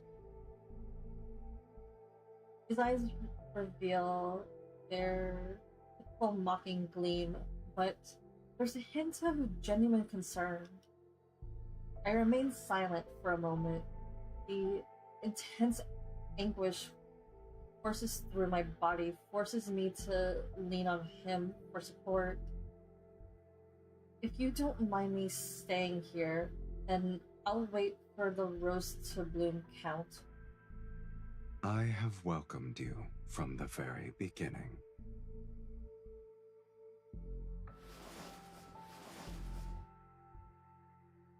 Suddenly, he picks me up, carrying me. He climbs the stairs. Now that you're staying, let's help you become acquainted with our home, my lady.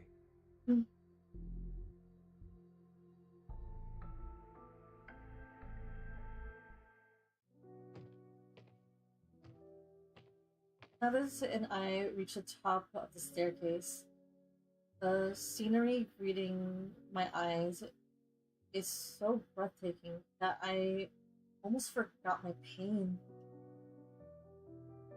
Inside the massive castle, with its vaulted ceilings, bright candlelight reflects off countless treasures.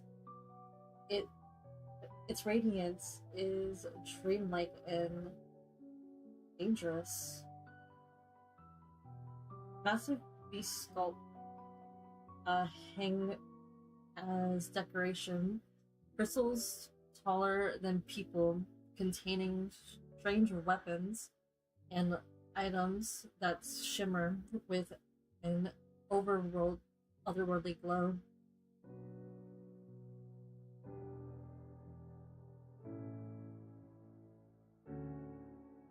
Is this how you live in the underworld? No wonder you hate being summoned.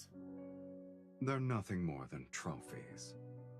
Opponents I've defeated here, mages who tried to summon me only to die. I always keep one item from each of them as a souvenir. His nonchalance sends chills down my spine. So, this place is actually a graveyard? Your sense of humor never fails to delight me. Even if this is a graveyard, it's been deathly quiet for a long time. I've run out of rivals in the underworld.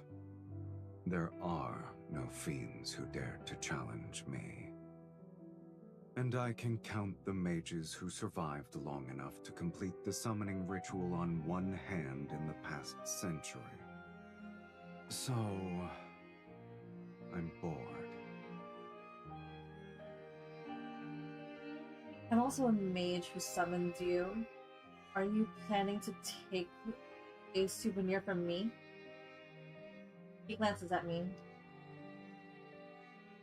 We'll discuss that after you're dead. So, you also have a sense of humor. It's a pity that the underworld and the human world lack individuals like you who appreciate it. It seems my sense of humor is destined to only entertain you. As he carries me around to brag about his how Excuse me. As he carries me around to brag about his keepsakes with great enthusiasm, I catch a glimpse of something within the castle. Is that a pipe organ? In the middle of the flickering golden light stands a silent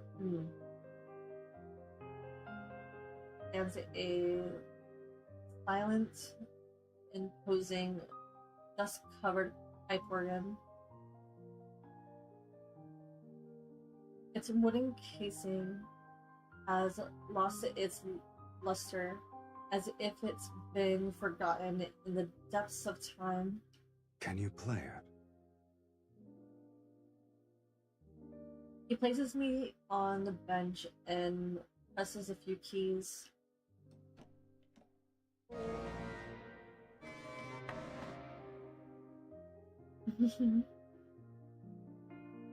Wow, MC. I hope this was a joke. Unsurprisingly, some are out of tune. Others don't possess any sound. That's normal. No one has ever played it.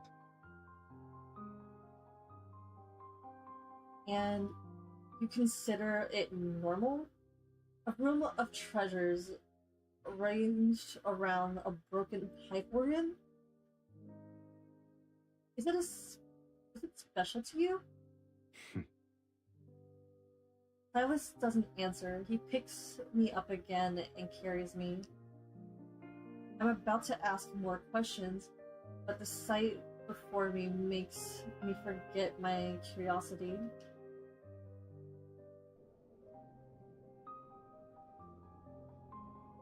On the balcony, the wind is so cold as a knife's edge. The underworld sky doesn't resemble daylight or nighttime. Oh, daytime or nighttime. It remains an unchanged gray. The world before me is decorated and distorted and fragmented. Buildings of various architectural styles are pressed as far as the eye can see. Present as our eye can see, it's as if they've been violently pieced together. In the distance, a crimson barren mountain rises. Large rocks chunks float around its edges. Beyond that lies a motionless sea, akin to a glass sculpture. The waves are frozen as they break.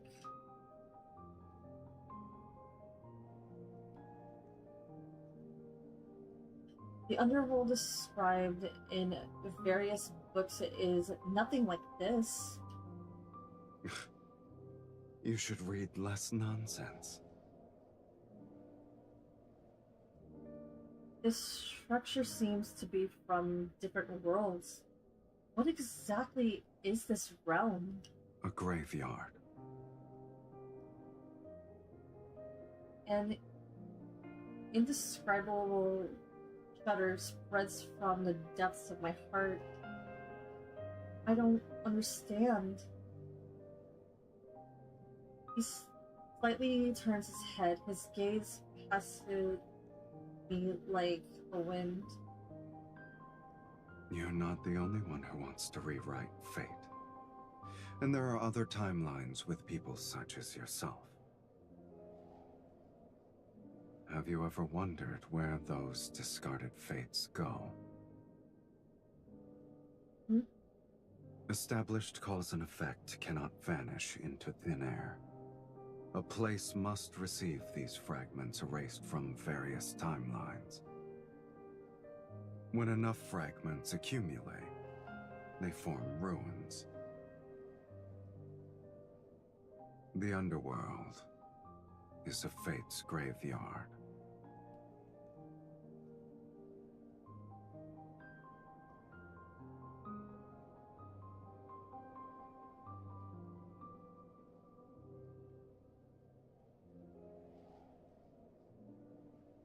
Dork. Dang, Sylus. Preaching poetry here.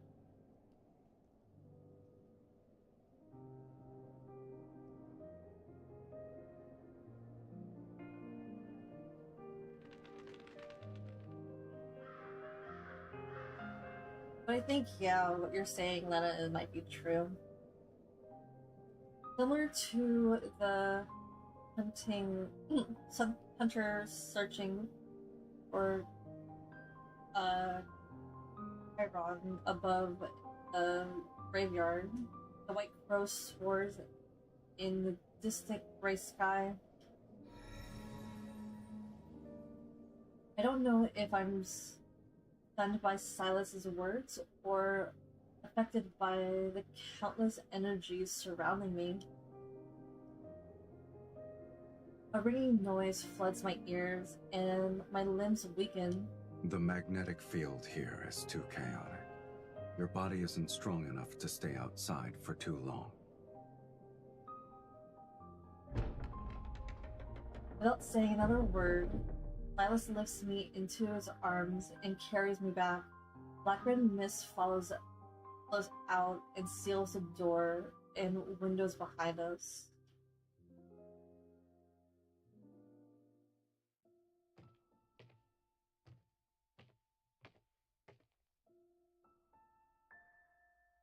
Back in the stone chapel beneath the castle, what was once eerie now feels comforting by comparison. It's suddenly quiet in here. The stone chamber shields me from the chaos outside, and even my breathing becomes steady again. Only being quiet isn't enough. He places me back on the ornate stone coffin. Noticing my look of protest, he pats my head to reassure me. You'll recover faster here. No wonder you use the stone coffin as a bed. However, humans need plenty of food to recover. We can't just rest. You only require blood now. There's no need for regular meals anymore. Where am I gonna get the blood, Sylus?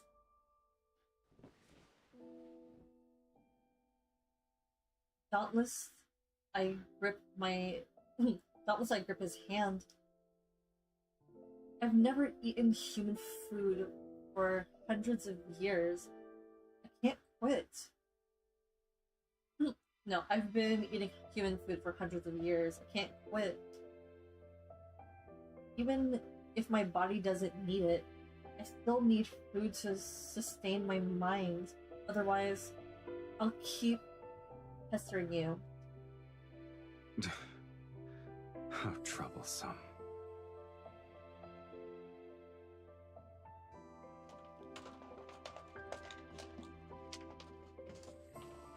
I hear rummaging, then Sylus quickly returns with several pouches in his hands.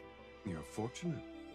In the underworld, my abode is the only one where human food can still be found. I wonder who's the unfortunate mage you scavenged from them from. This food isn't centuries old, is it? It's 100 years old. It's fresh compared to you. Rude. Huh? There are traces of magical seals on the pouches. Mages temporarily use the method to prevent food from extended periods, but no mage expects their food to last 100 years. Are you going to eat it or not? I'll try. Someone seems annoyed. Levis' face shows disdain, yet his movements are swift and efficient. As he opens the pouch and the light fire and lights a fire in the stone chamber to heat food. He's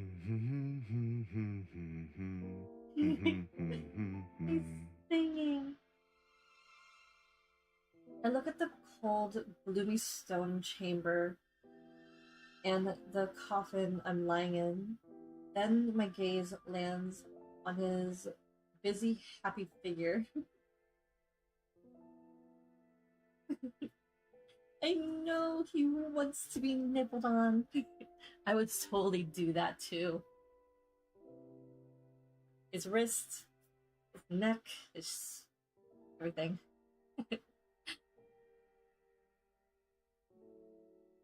Sylus, were you this elated when you were alone here? He pours the heated, sticky mess of food onto a metallic plate and hands it to me. No. It's because I'm giving you this meal, so I can feast properly later. But at least it's not Xavier's food. We were poisoned. Then I must be the first dish. And I must be the first dish that makes you happy. A gourmet delicacy. You're confident about your status.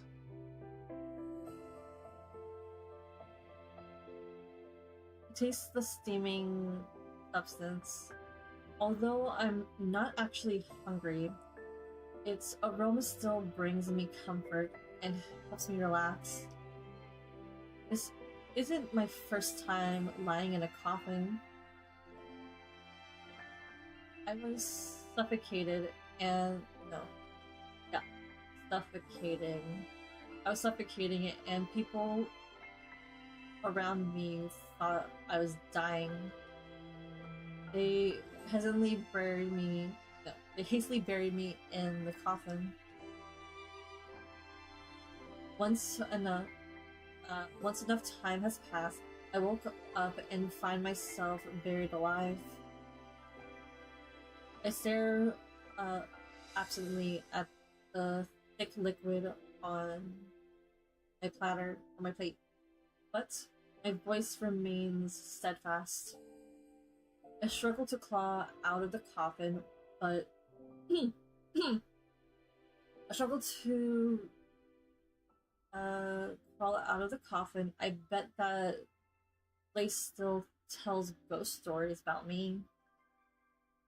But this happened ages ago.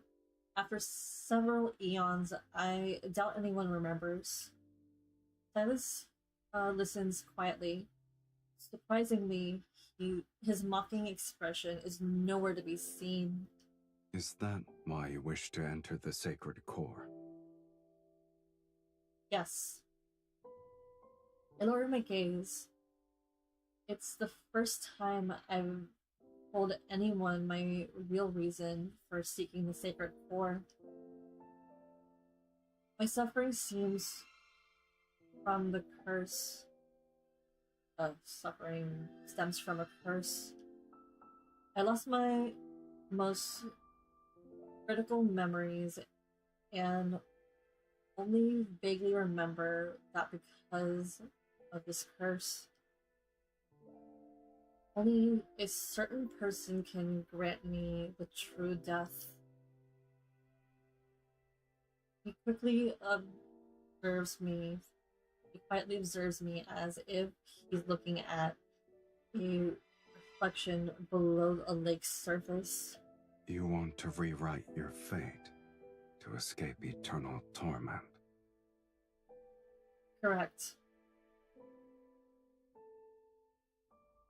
Eternity for me is a nightmare I can never wake from. The flickering candlelight in the stone chamber casts a gentle glow on his face. It encouraged me to ask a question that has lingered in my heart for so long. Do you remember why you're here? That's one more thing we share. For better or worse.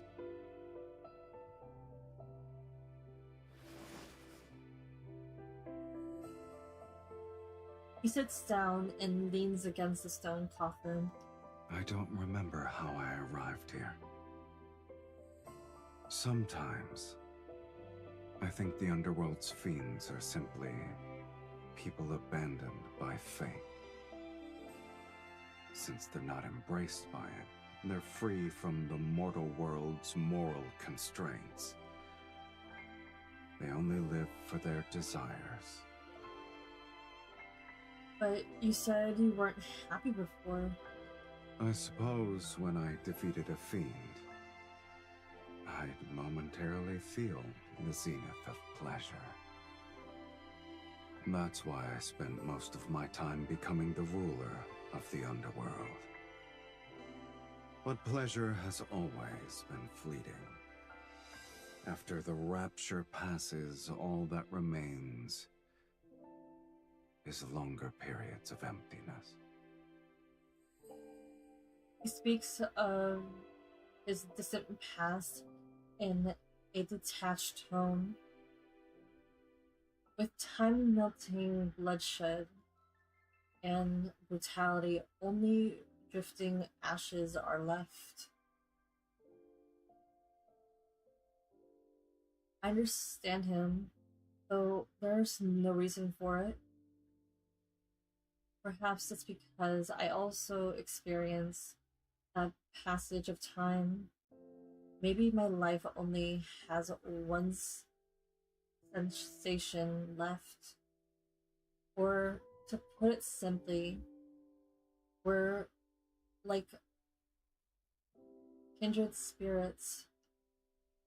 You must have traveled through many fragmented space-times before. Why did you stay at this castle? He glances at me. His tone makes it impossible to tell if he's being genuine.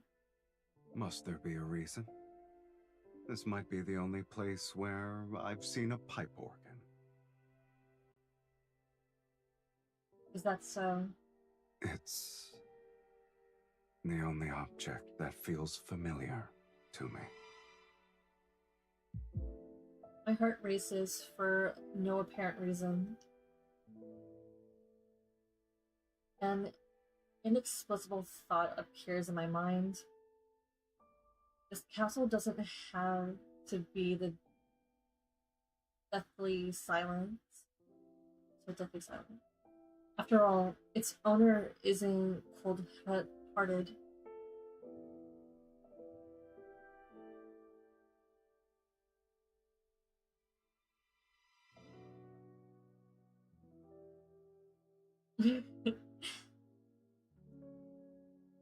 It's a reference to his dragon myth. All right, Lena. Do you want to stay and as I read like the rest of it, or you're free to go so you don't get spoiled, or you can stay if you want and read along. It's your choice, but I'm gonna take a 5-minute break so that I can get more water.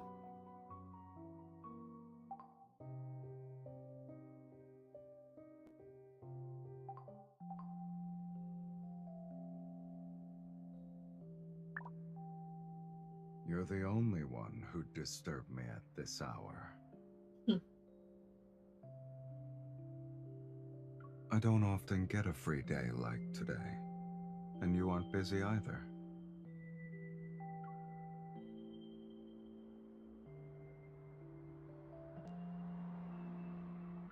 To exercise at this time of day, you're very energetic.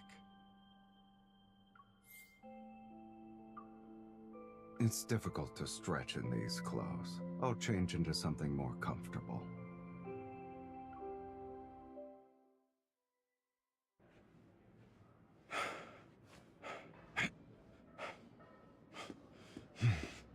Okay. I still need to take a 5-minute break. So, see you guys in 5 minutes.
Okay, I'm back.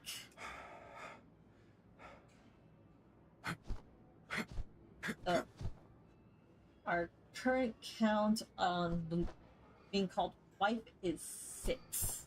Thank you. I hope everybody got snacks and water.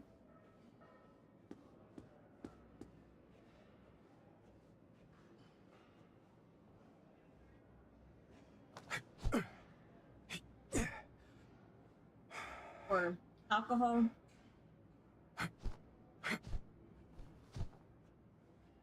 Whatever makes you feel better while reading Sylus's myth.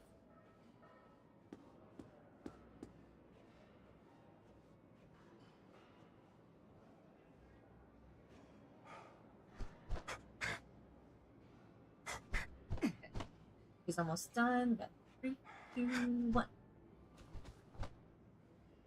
Does me being around ignite your fighting spirit? Yes.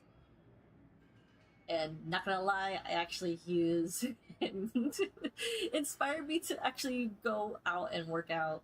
I use all the guys. Since it worked out splendidly, I'll think about raising my fees next time you invite me over. Oh no, don't do that.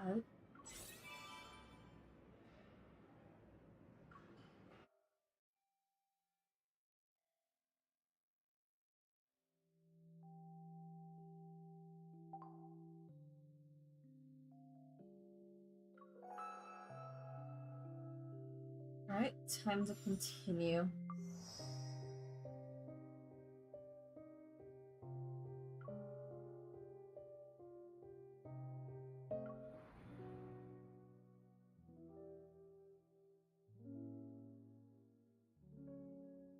We got... I think this might take maybe an hour and a half to finish. So here's to an hour and a half. On to chapter 7.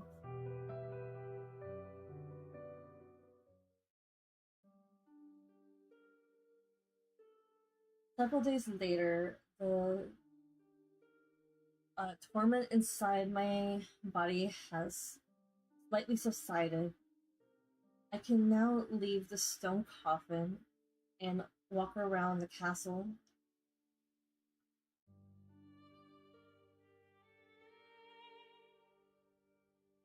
Living alone in a large building must be boring.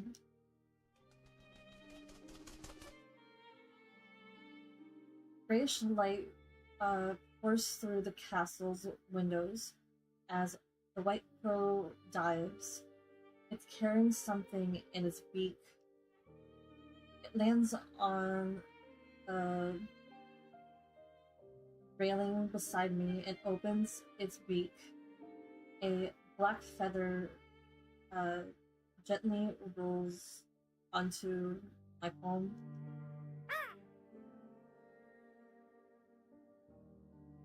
Is this a rose? It has the shape of a rose, but I've never seen this color before.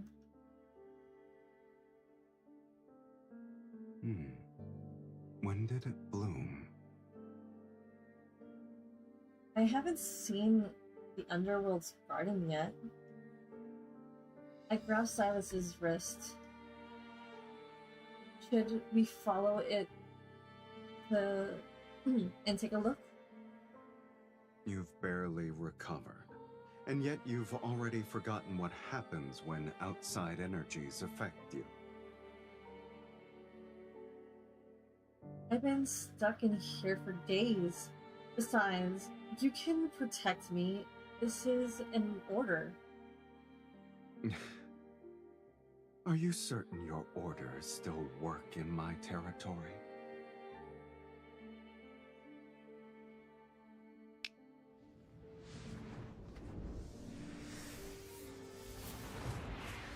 Several wisps of black, red mist faintly swirls around me as if to shield my body. In this place, I'll only abide by them once.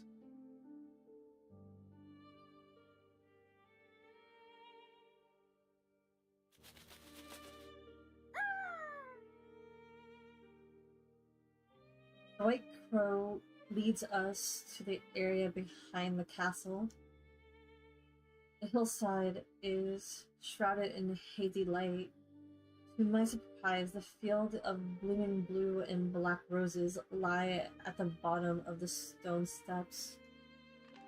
The white crow circles above the sea of flowers, and This scene feels strangely familiar.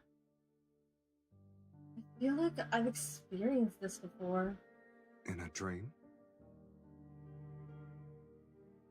In Belmere, there's a secret garden filled with roses. It has red and white roses in full bloom. I remember seeing a black crow there. It feels similar to what we've seen now. It's almost like A mirror image. I pick a few roses. Their rich fragrance is exactly like the scent one can find in the human world. It adds a touch of vitality to the cold realm. Perhaps the humans' world and the underworld aren't completely separate. How else could this white crow travel between them? And it carries clues about the sacred core. It can be considered a messenger. The sacred core's messenger is similar to an ominous sign. It deserves a fiend's name. We'll call him Mephisto.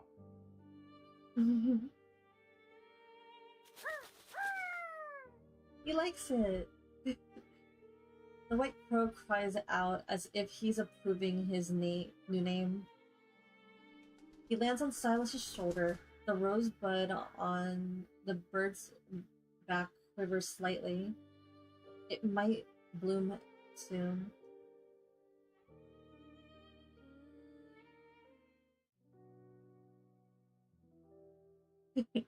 Yep, our baby!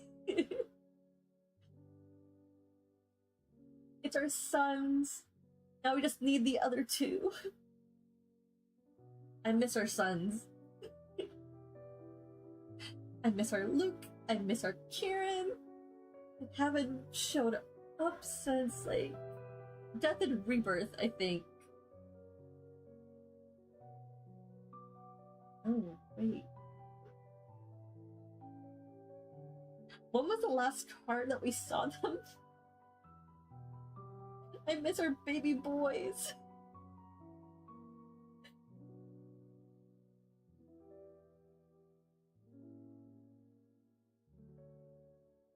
I gather blue and black roses and bring them back to the castle. I arrange them at the bottom of the stone coffin. You're bringing an invasive plant species into my territory. This stone coffin is cold, hard, and deathly gloomy. I doubt I'll ever get used to sleeping in it. I lie down in the coffin. The fragrant flowers envelop me, and it carries a warm sweetness. Roses here smell similar to the ones in the human world. Falling asleep surrounded by the fragrance might give me better dreams. Do you want to try it? Since when did you start believing in these things? I once fell asleep amongst flowers. To be exact, it was in the secret garden I told you about. And you had a beautiful dream. Yes, I still remember it to this day. Tell me about it. Perhaps I might also start believing.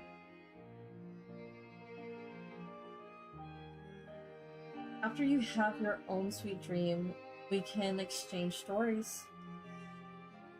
I take Silas's hand.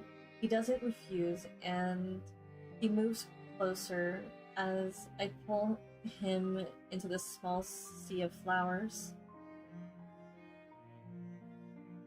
Close your eyes and breathe. Doesn't it feel like you're lying in a bed of flowers? can believe I'm basking in the sun.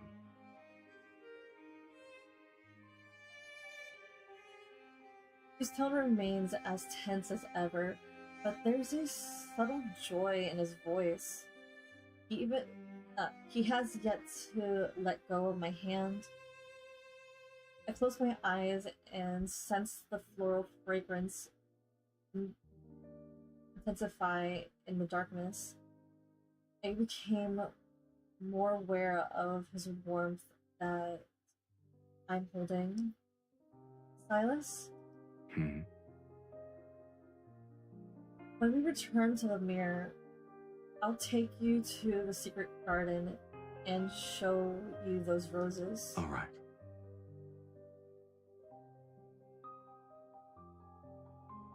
Holding hands, we sleep while surrounded by the fragrant roses.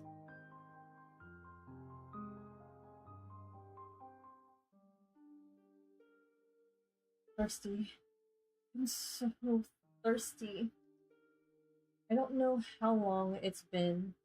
My body is overwhelmed by intense, unexpected desire. Dizziness, a parched throat, and emptiness in my chest. This isn't the suffocating.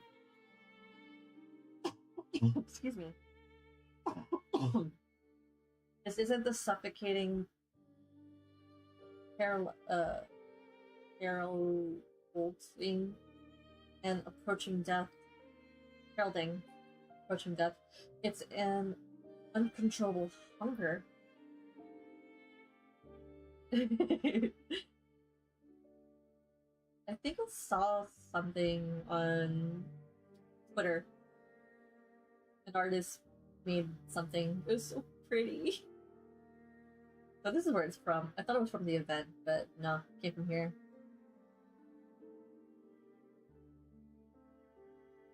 I'm subconsciously drawn to the presence beside me.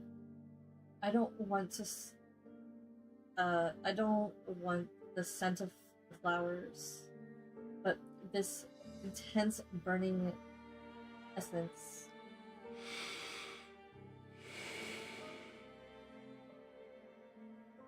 I want. I can't help but move closer to the source.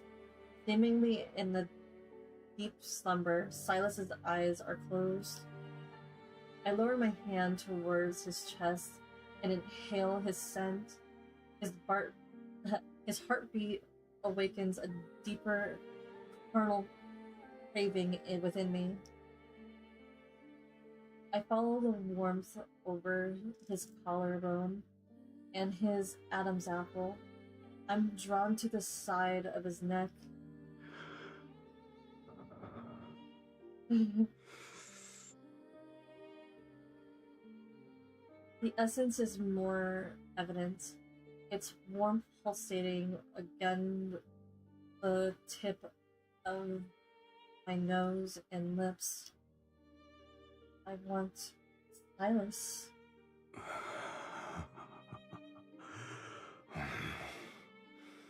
You don't need to restrain yourself.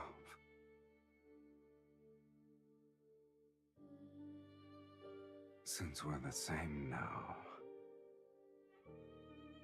why don't we make an exchange?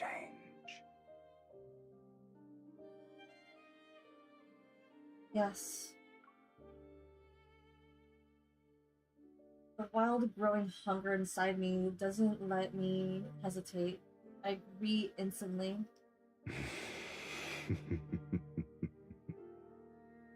A faint smile crosses his lips as he unhurriedly opens his collar to expose his neck. Slightly rising veins pulse under his skin. Indulge yourself to your heart's content, my dearest wife. Not at a moment like this, Sylus, please.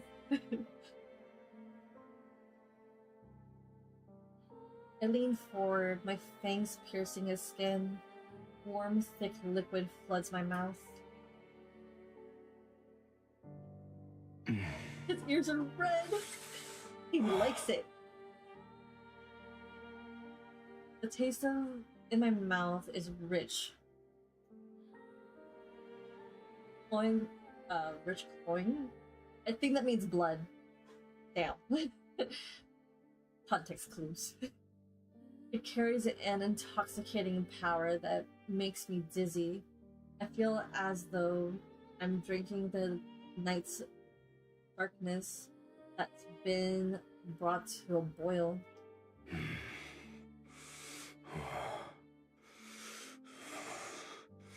Give it to me. Okay. As I tilt my head back to catch my breath, Sylus turns his head, opening my collar, and sinks his fangs into the crook of my neck.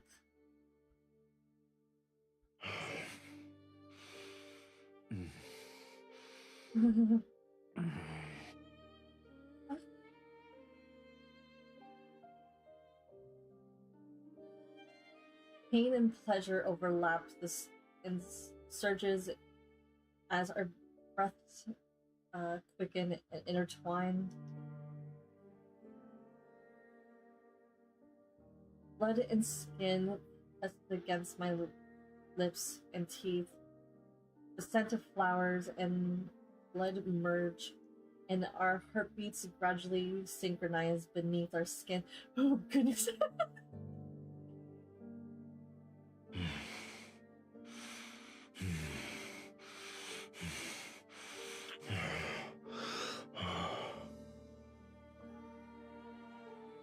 Dark red blood drips from my pierced neck, soaking my disheveled collar. It soon falls onto the roses under us. Petals greedily drink the drops of blood, and the dark crimson seeps into those blue and black roses. Okay, we're gonna have to calm down. This is hot. No wonder I was okay with or obsessed with vampires, like romance stories when I was a kid. No wonder. This is hot.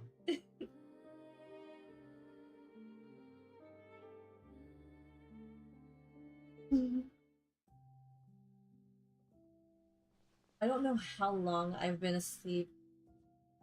In a realm between dream and wakefulness, a slight pull on my skin makes me regain consciousness. Next to me, Sylus lies on his side.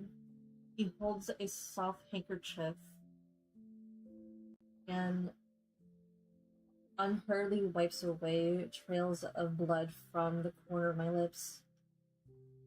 His touch is gentle, and his fingertips occasionally brush my skin. They leave behind a subtle yet unmistakable warmth. Did I wake you? You can sleep some more. I lower my gaze. The edge of the rose petals beneath me are still stained with dark red blood that's practically dried. They're seemingly whispering to me. I recall the burning rose from my previous dreams. Its color was the same, and the person beside me in the dream had the same warmth. Dreams and reality overlap, and I can't tell which one is more real.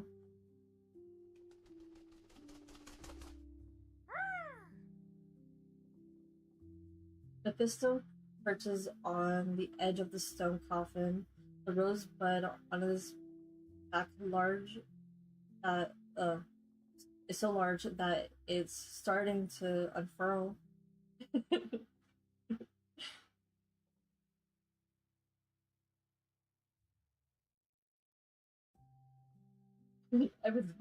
want to fight Sylus so much. We should be able to return soon. Indeed. Silas's answer betrays no emotion, and my heart, which should be rejoicing, isn't as thrilled as I expected. I'm one step closer to entering the sacred core. I should be happy. My gaze remains captivated by the hand still wiping away blood. His fingertips gaze my lips, and his lingering warmth, secretly infiltrating my heart to embracing every fiber of my being.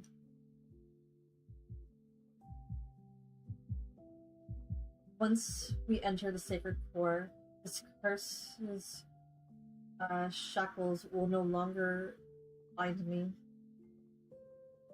Doubt lurks, its rusty blade silently embedded itself into my heart.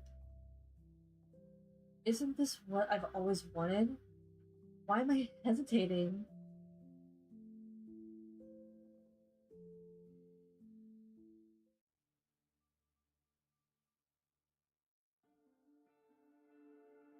The rose on Mephisto's back blooms more beautifully with each passing day.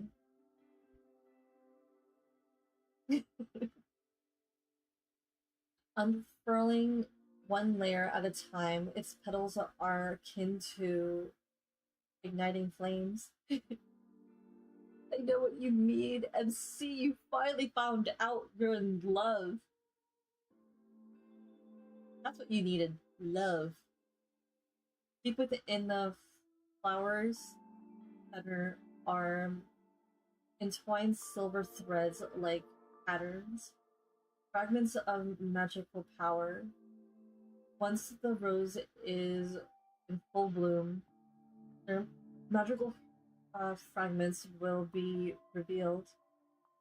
I'll piece them together then. My body is recovering, but I know deep down it will never return to what it once was. For reasons unknown, the searing sensation flowing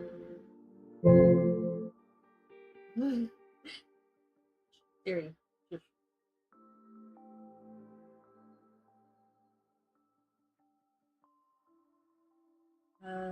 For some unknown reason, the searing sensation follows me like a shadow. It's not as intense as when it suddenly appeared. Rather, it's a constant underlying pain. But I lie to Sylus and tell him I made a full recovery. Sylus is uncharacteristically distracted. He only responds with a slight nod. The unspoken truth between us is that after leaving the underworld, we'll reach the sacred core. These should be the last moments of my life in the underworld. Before leaving, I want to leave something behind.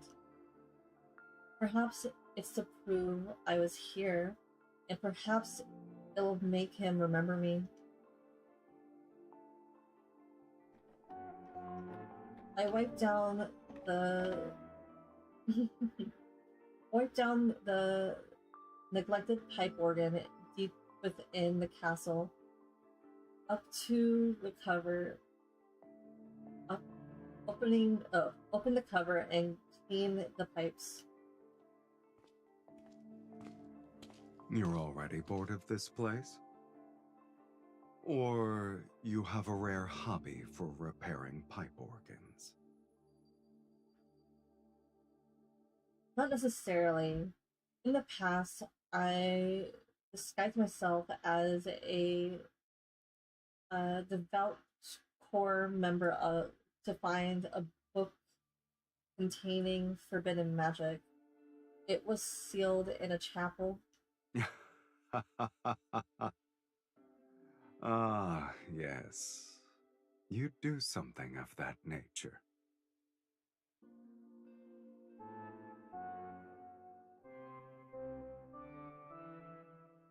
I adjust the pitch of each note until the organ sounds normal again.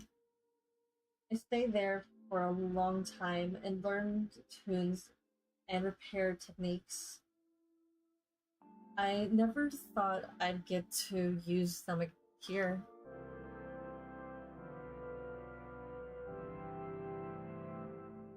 I think it's tuned. Why don't you do that? I think it's tuned. Do you want to try playing it? The only piece I learned back then were all monotonous and boring. Monotonous. Chuckling softly, he sits down. His slender fingers rest on the instrument's keys.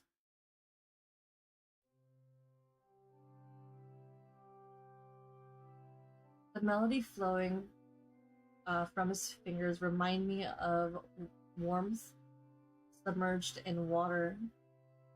I am drawn to it. I'm drawn into the depths of my memories. My heart stirs, and I can't tell if it's because of the melody or the person playing it. Where did you learn to play this piece? I don't remember. It seems like I was born with it. It sounds like a requiem. Is it banal?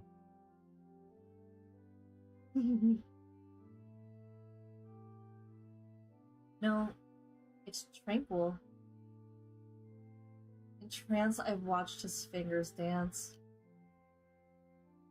Sylus, when I die, will you play it for me again?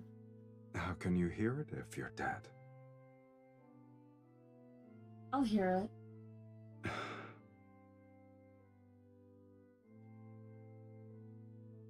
Yep, he's so talented.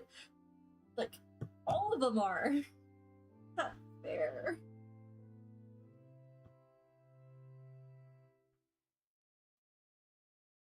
He doesn't say anything and continues playing.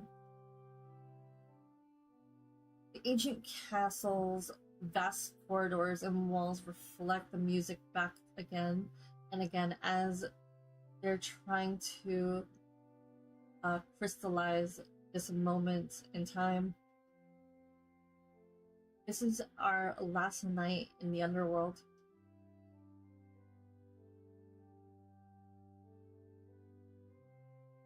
That night, the white crow is perched on the castle window. The blood-red rose blooms along the vein on his back.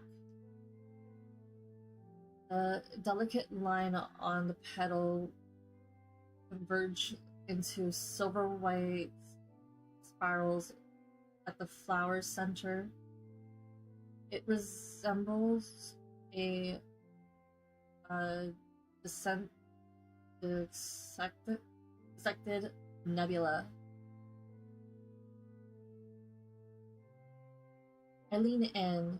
Deep within the spirals lie an illusionary mirror which rotates like a kaleidoscope. Ha! I learned how to read that. I remember a couple of months ago I couldn't pronounce this word. Ha! I've improved. You see an abandoned courtyard with no distinctive features. There's only a broken stone base stand alone amongst overgrown weeds. At the end, a narrow path stretches into the distance. Blooming roses line it. The flower's shadow guides my gaze towards the depths of the mist. Something is waiting for me. And this is when, like, shit's gonna hit the fan. This is gonna be dramatic. After leaving the underworld and returning to Vilmir, we find the estate completely abandoned. All the dazzling treasures have vanished. Even the modest silverware is gone. In the center of the grand hall, the large portrait of me and Sylus has been spattered with crimson paint and bloody, grotesque sights. Yep, we're gonna buckle in. It's going to be a bumpy ride, and shit's gonna hit the fan. Every single time. By chapter 8, something happens. Every single time.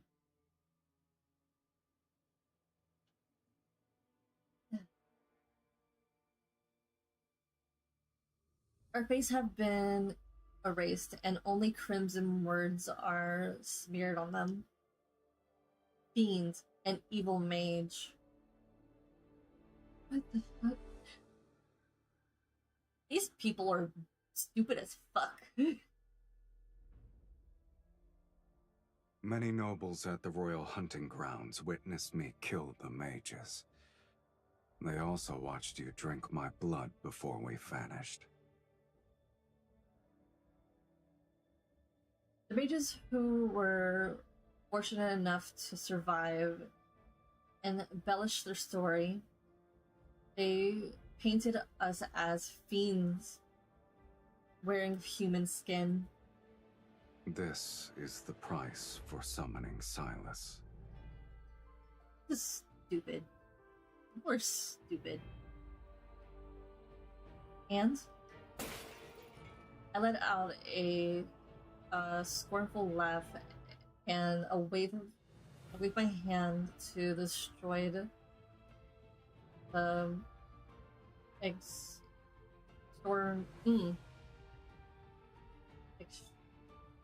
exorcism glyph on the painting. Exorcism. That's what it said. Exorcism. People in the world are terrified of death. My immortality, my mortal existence is unhindered by evil to them. Inherently evil. Yeah, very narrow-minded. But it was the same thing on Earth too. Like, what the fuck? Leave MC alone. She's innocent. All of this. She's not evil. She's not, like, malicious. It's just that, like, she can't die. She dies and get reborn. And she's... people are stupid.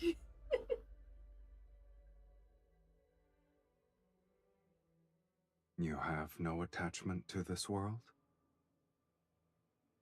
Do you have any attachments to the underworld? Silas gazed at me thoughtfully. No. I glance at the full-length mirror on one side of the room. There's no reflection in it.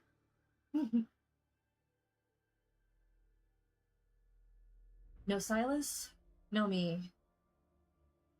I'm not afraid. Instead, a secret sense of comfort washes over me. That's how it should be. I point at the mirror. See? We're the same. The same. He leans in, and I can see my reflection in his eyes.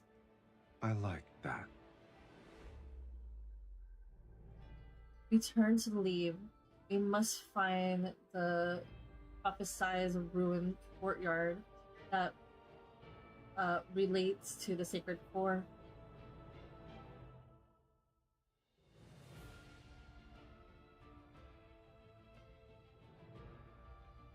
We search Valmir for the abandoned courtyard containing a bust. Mages block our path. They scout nonsense about justice and retribution while waving their staves.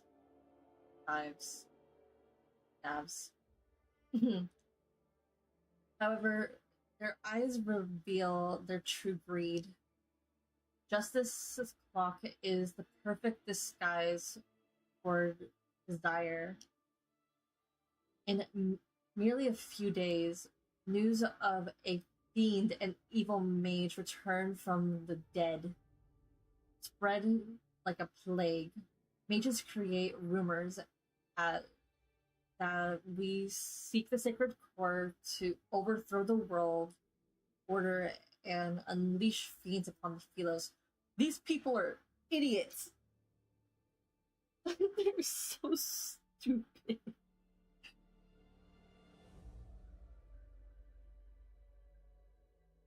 Yep. And like the more I'm reading this, everything's starting to become a full circle to the main story and his dragon myth. It's full circle at this point.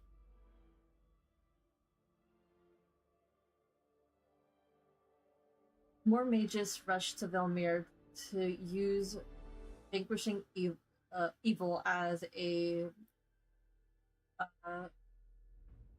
presence as their compete for the chance to enter the sacred core.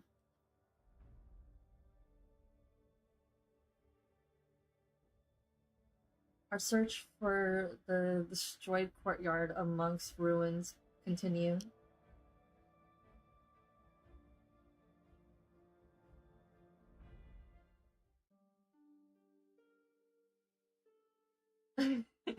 This background's a little too modern for this kind of story. And welcome back, Caleb's myth background. I missed you. The night deepens after another day of constantly moving and fighting several mages. We've taken shelter in an empty house on the city's outskirts.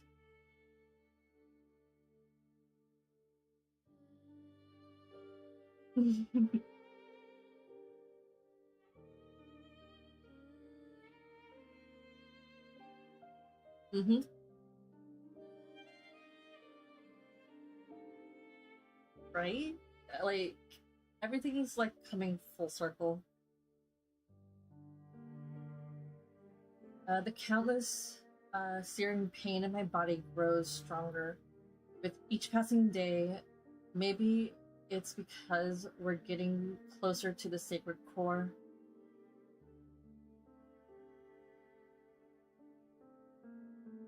Sylus offers his wrist to my lips. You've used most of your energy. Do you want a sip? Like asking for alcohol. You've also experienced expended most of your energy. So many mages are handing themselves over on a silver platter. I get to enjoy a feast every day.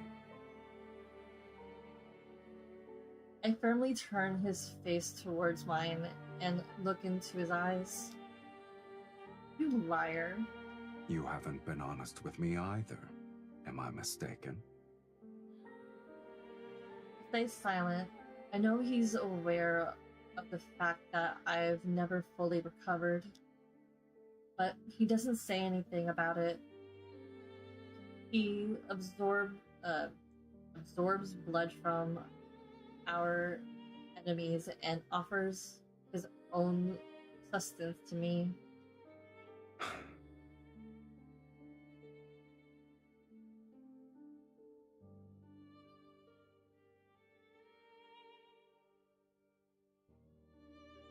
He sighs before he somewhat forcefully pulls me into his lap.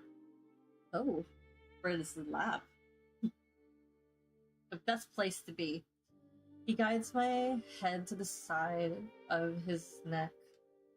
If you still want to enter the sacred core, then bite me. Yes, please. I stare at his injured neck that hasn't fully healed. My heart aches. Isn't it our ritual? I gently press my lips against his skin, and warm blood flows into my mouth.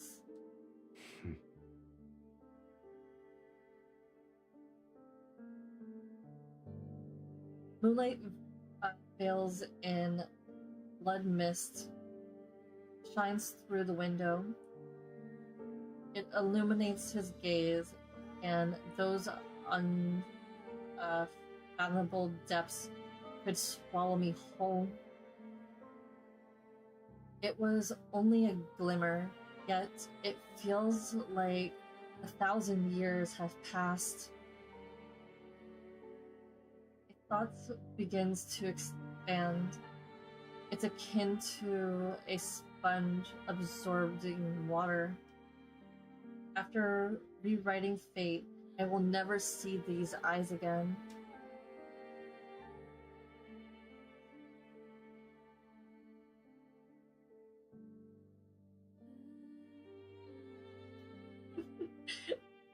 I don't want to cry, but okay, I got my tissues. I grabbed a tissue. I don't want to cry. This is gonna make me cry. Emsley slowly falls asleep in Silas's arms. But even in her slumber, pain is merciless. She frowns and her breathing is rapid, as if an invisible hand is squeezing her heart. Subconsciously, she grasps his fingers before reluctantly releasing them. Silas pauses, then he holds her hand again. Their wrists touch, and a chain binding them flickers with even every breath.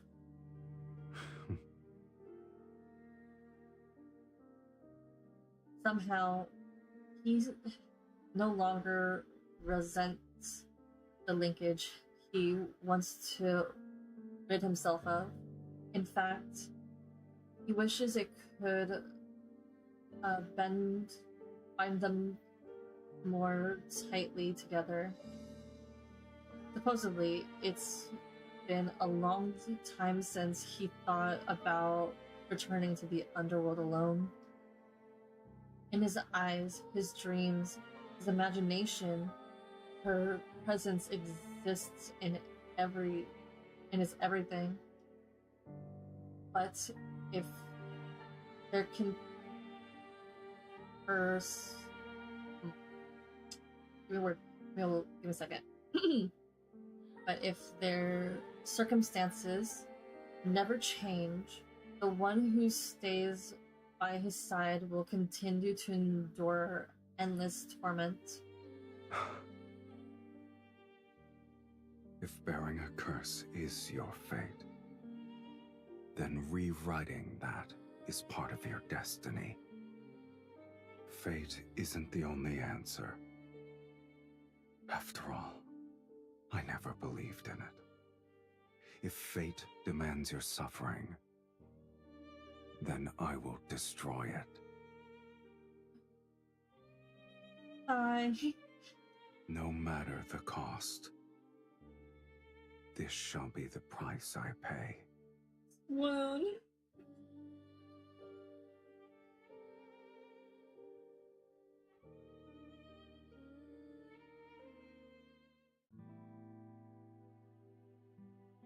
After searching through most of Elmir's courtyards without any success, we arrive at an abandoned churchyard. The stone sculptures here are intact. Not all of them match the text in the prophecy. Isn't it odd? The buildings are weathered and old, yet the sculptures appear as though they were crafted days ago. An illusion.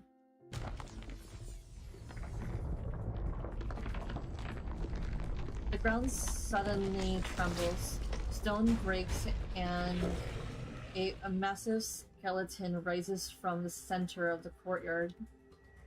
The body is forged from black iron and brittle bone. Dark red flames burn within its chest cavity, and death's essence flows from the hollow eyes scorched.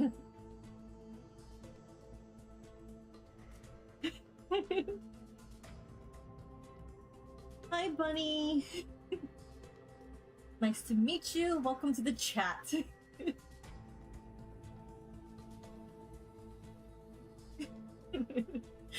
So, this is a new myth.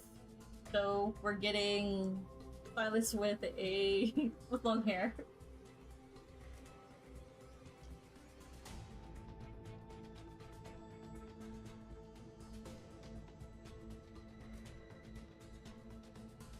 Hello, hello. Where was I? And the depths as essence flows from the hollow eyes scorched. This isn't the remains of an ordinary skeleton. Oh, sorry, skeleton. That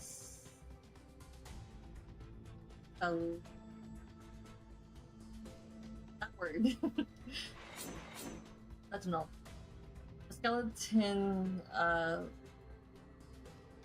swings its massive rust-covered axe, which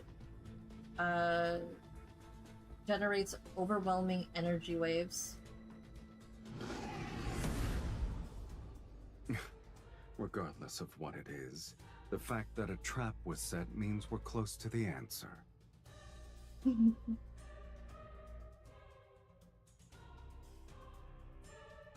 Well, so we're right now finishing off Sylus's new myth. He looks like a vampire, but we can't say he's a vampire. We're gonna call him an archfiend sovereign, which as close as we can get to a vampire, because he does drink blood. So we can say he's a vampire, but he's not. But it's still a vampire myth, but he's not a vampire. It's so confusing, but we'll just gloss over that. Sylus stands in front of me. He finds the skeleton's arms with black-red mist, but the creature violently breaks free. Oh, it's not a weakling. He thrusts his staff into the skeleton's chest. I seize the opportunity to cast a spell as I press my hand on the ground. Lips appear and spread out from under the skeleton. It bounds in place.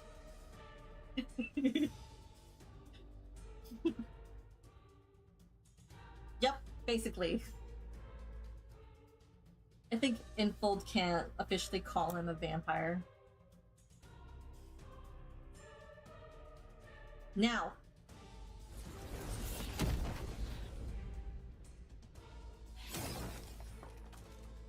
Sylus' staff pierces the skeleton's chest. Flames surge, but the beast doesn't fall.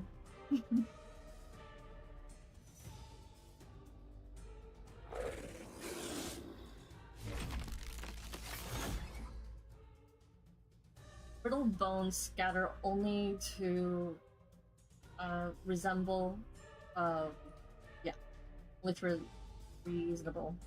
Resemble. Longer before the creature stands once more.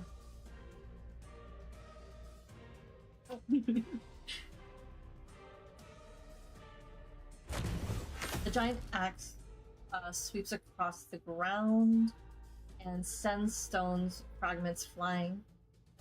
The attack made me slam against the base of the stone statue. Blood trickles down from the corner of my mouth.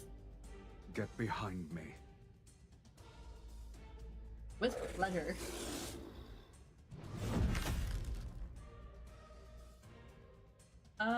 He's in my top 3. Right now, with this myth going on, he is number 1. But, give it some time, and, either Zane or Raphael will take the place. Give it some time. Because I constantly rotate all the guys based off of the stories that come out, and fan art, and fanfics that I read. It's constantly rotating. So currently, Sylus is number 1.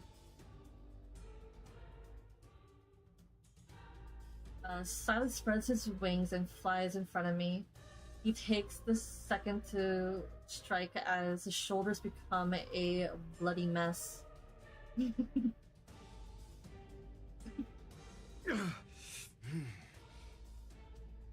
Sir, you have no right to look this good.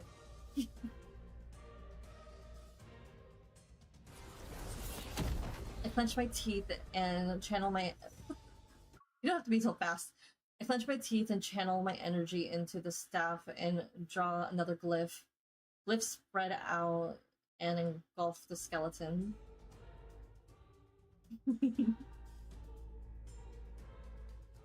Yep. I recall this the long-haired myth era, and it makes me wonder what we're going to get once the 6th LI gets introduced, because are they also going to add long hair to his 3rd myth, or are they just going to say, meh, we don't feel like it anymore? I'm still waiting for the 6th LI to be introduced, but at this point, I'm thinking July of next year. But don't quote me on that. Sylus and I grab the staff together and forcefully drive it through the creature's skull. Flames burst forth from the eye's socket as the massive body crashes to the ground. Yep.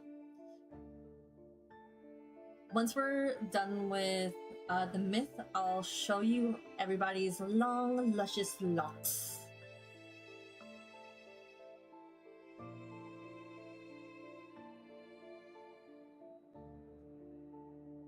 In the subsequential silence, only our labor breath remains.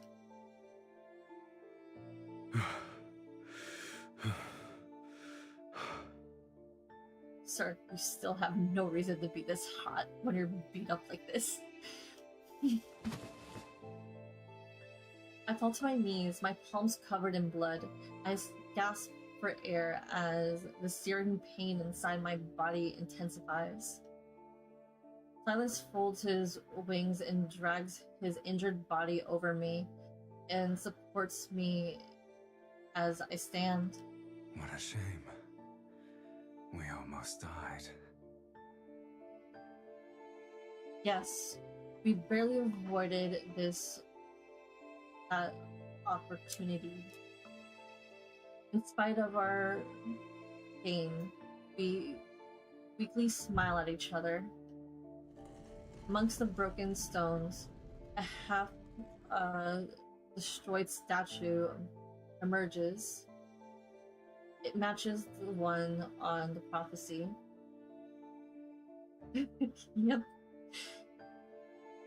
And I have so many theories about this myth. It can only be an angel. Because if you're reading the context and the lines in between, it says angel or fallen angel. Amongst the broken stones, a half destroyed statue emerges from them. It matches the one on the prophecy. At the end of where the statue points, a narrow path lines hidden in the mist. The blooming red roses lining it. I've seen it in paintings and in my dreams.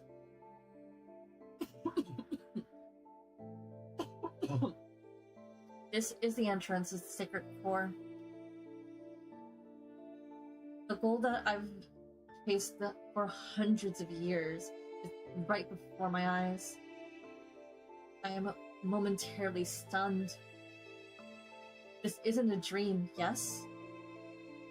Sylus stands at the misty path that leads into the unknown. His expression darkens. Since this is what you want, let's continue. I extend my hand toward him. Silent, he looks at it, then he takes it. Hand in hand, we step into the rose-covered path and venture deeper.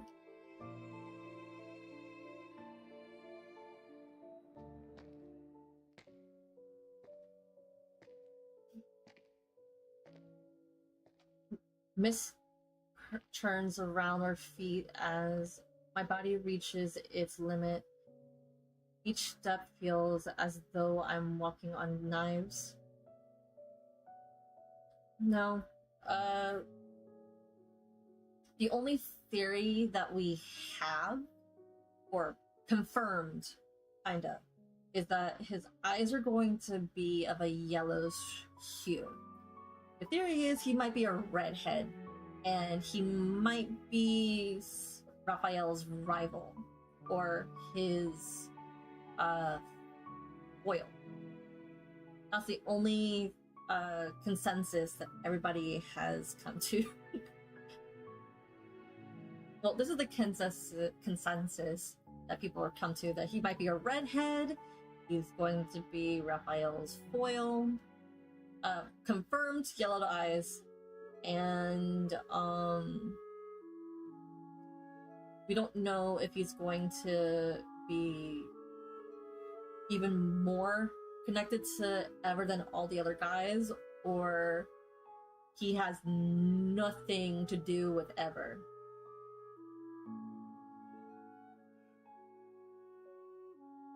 It's as if my body has been torn to shreds, yet my flesh and bones are forcibly held together. But I'm almost at the end. At the end of the path, I can use the sacred core to rewrite my fate.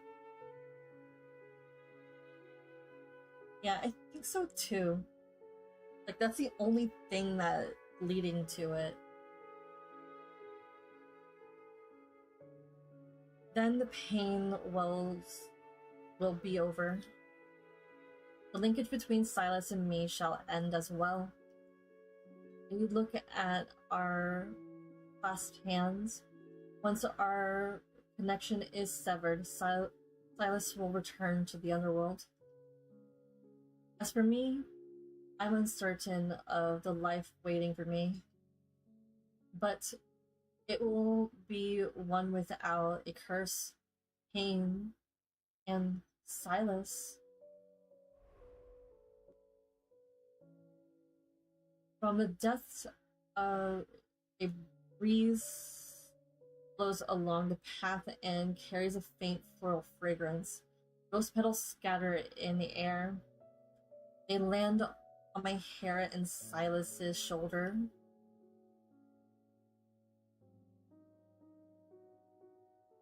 My gaze shifts from our clasped hands to his face. I realize he's looking at me.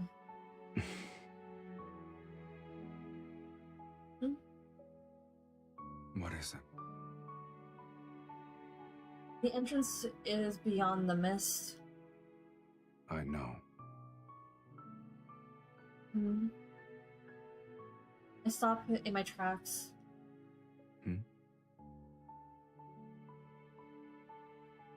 You're eager to bid farewell. Why is it so fast? Once I enter it, we might not have a chance to say goodbye. Well, I want to do it properly. It's similar to the proper acknowledgement. you don't want me to see the sacred core?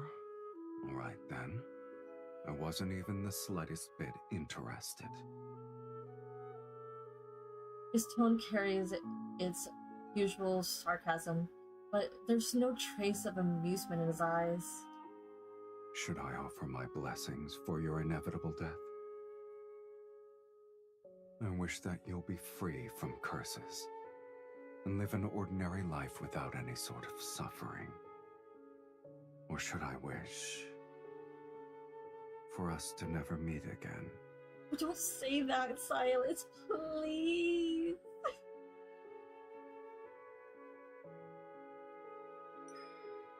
I take a step, pull his arm, and stand on my tippy toes to kiss his lips. Our lips have left wounds on each other's body, and we felt each other's warmth and blood. But this kiss is different. I still want to leave something behind on Sylus's life, even if it's a mere moment. I should let him forget me just as I want to forget him. But why do I selfishly want him to remember? Let's sever our linkage. The path ahead is one I must walk alone. Without waiting for his response, I silently recite a spell. The linkage on my wrist begins to glow. With a lingering, gentle vibration, it stretches like a silk thread being pulled apart.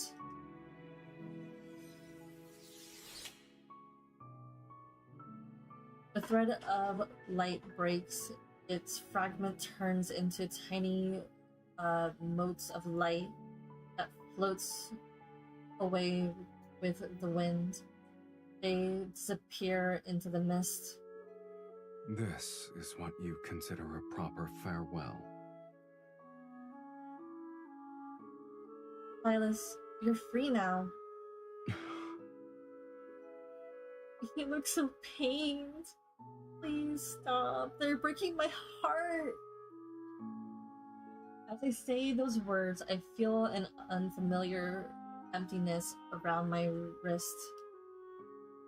The emotions well up inside me. Is it reluctance? It won't be long before I'm forgotten. But what makes you think I'll forget you?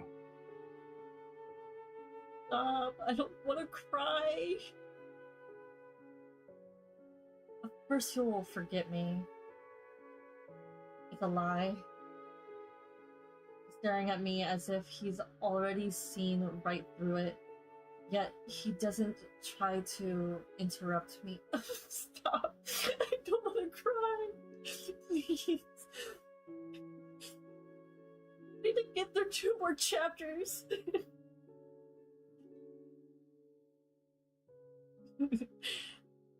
Thanks. This is not my normal model. I normally have, my model looks more modern, I guess. I wear like a blue hoodie and my hair is styled different. But the cat ears come out like randomly. You can rule the underworld again. You'll live forever. I'm nothing more than a fleeting moment.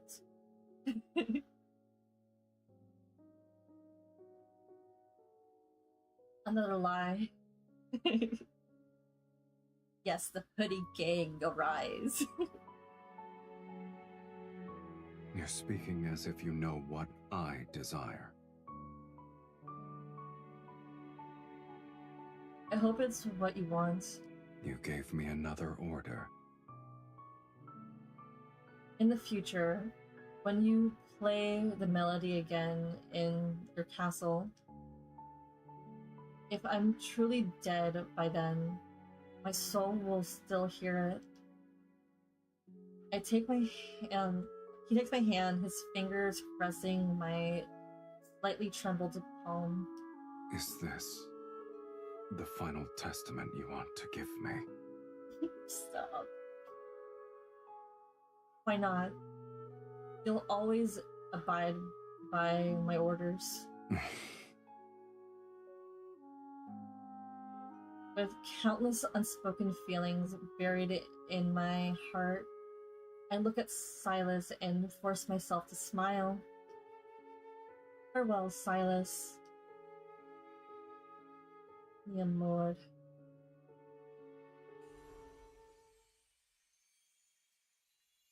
As the mist dissipates, my sense vanish. I can't tell where I am. When I open my eyes again, I find myself in an incredibly otherworldly place.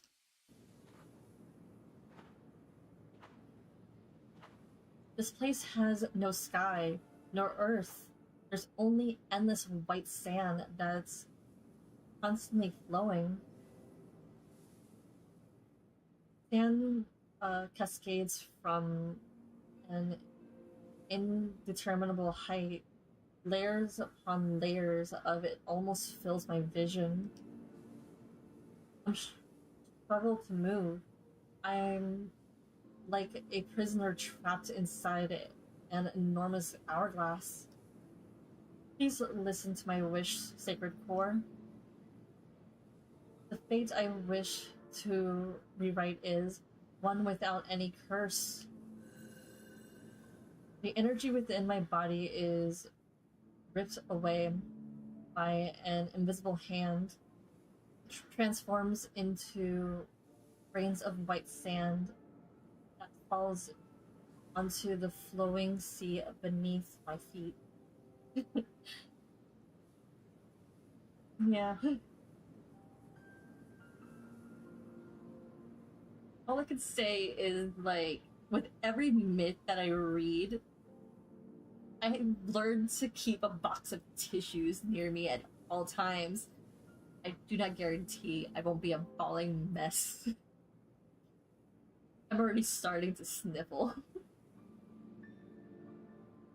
Huh? The sea of sand crunches as human skeletons slowly rise to the surface.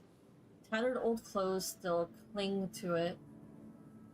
I can faintly make out an embroidered badge among the rags.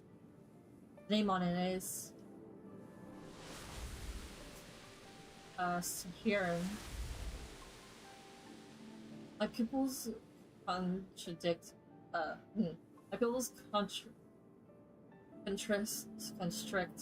as my breathing becomes rapid.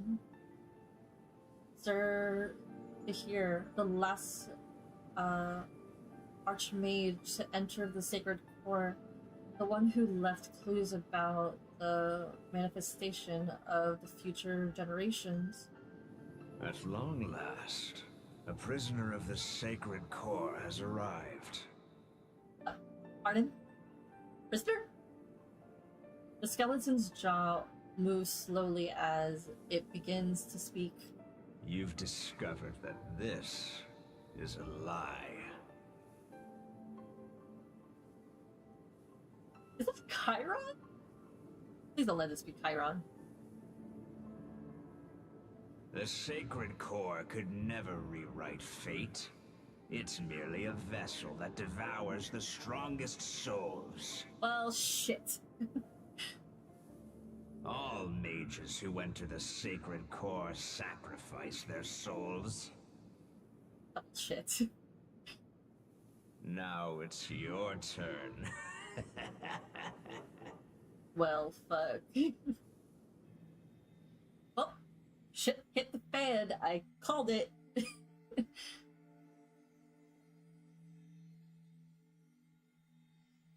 Yep.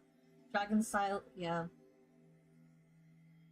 Yep, everyone is kind of different, but every one of the myths kind of intertwined into each other and reference the other. So, you're gonna see later on, we're gonna see a reference to his dragon myth. And if you watch other myth videos, I mean, I don't have mine posted yet, but, Xavier's, Lightseeker myth is connected to his King of Dark Knight myth. Raphael's, God of Tides is connected to his God of the Sea myth. Zane is a little bit harder to explain because his is a little wobbly. Because it doesn't flow within each other. I've noticed that with Zane's myth. They don't really flow right.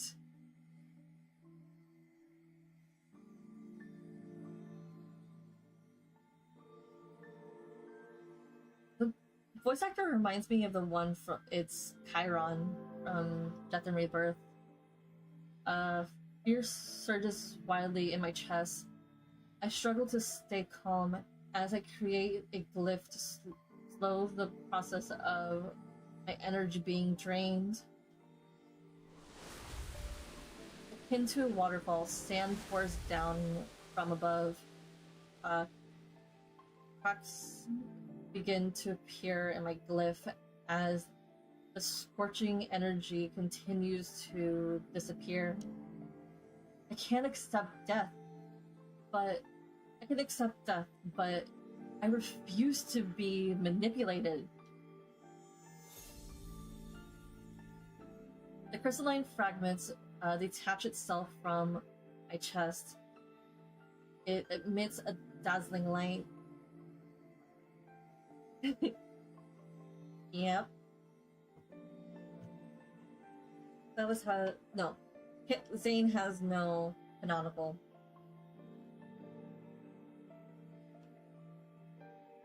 Yeah, Dimitri. But I think Chiron. Oh, because he's also went by Chiron. My body feels weightless, and excruciating, searing pain vanishes. The centuries of torment fades away, as if I woke up from a bad dream.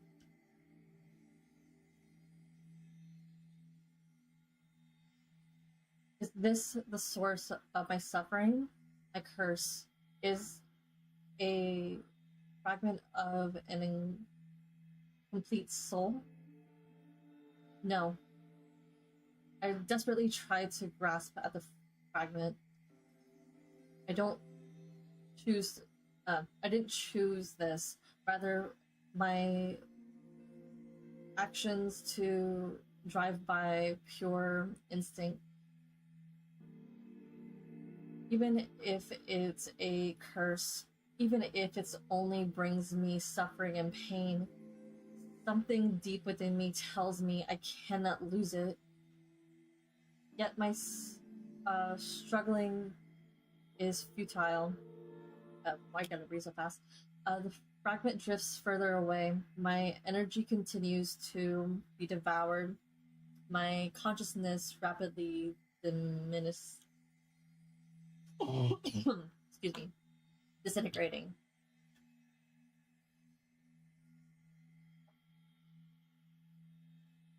Dang, this is long. I won't be able to finish this till 10:30.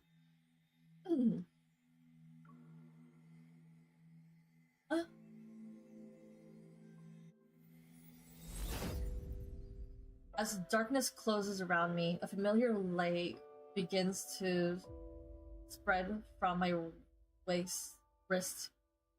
The linkage I had assumed was severed pierce the waterfall of sand.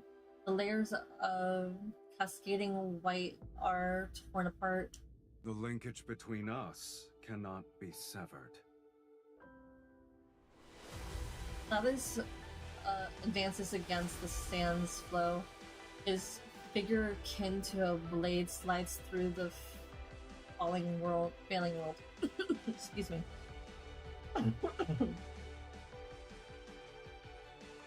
Don't come any closer. This sacred core will devour your soul. You can't stay here. What about you? Have you resigned yourself to your fate? Didn't you say you'd rewrite it? Yet as we speak, you're willing to become a sacrifice? Yep. Our Big Daddy Sylus is here. It's too powerful. A mage's power simply can't. Oh, it's too powerful? He grips my hand and pulls me out of the sand. His intense gaze meets mine. Have you forgotten? You're not an ordinary mage. You're the mage who summoned Sylus. If you're willing to pay the price, then nothing is immovable. Not even fate. I'm going to save this for a quick second because I need to put this on a t-shirt. I've been gathering stuff for t-shirts all this time. Sylus quotes are the best. Intense dread washes over me as I desperately try to stop him. Sylus, no, no! Yet the only response with a gentle smile. This matter is merely more absurd than death. Massive energy erupts from his body. Waves of intertwining black and red crashes against the realms around us. Sand flows upward. Everything trembles, and the white sand transforms into a violent storm that engulfs everything. I use every ounce of my strength to hold onto him. Yet, in the depths of the raging whirlwind, I see a crystalline fragment of his soul float out from his chest. It's swallowed by the sacred core. Sylus? Light erupts between our tightly clasped hands as the space around us collapses with a thunderous roar. We fall endlessly into the chaotic void as he spreads his wings and holds me in his arms.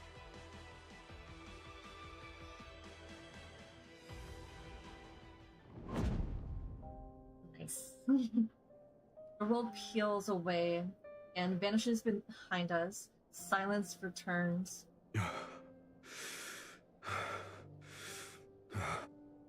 Silas's breathing is erratic.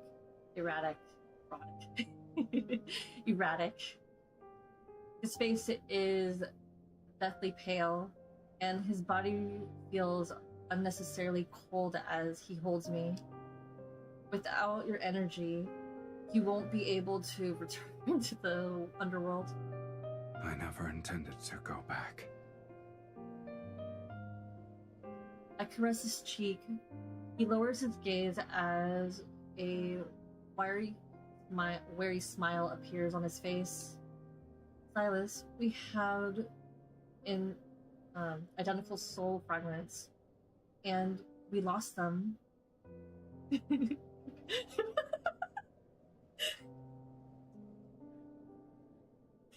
Thank you. I wasn't wrong the first time.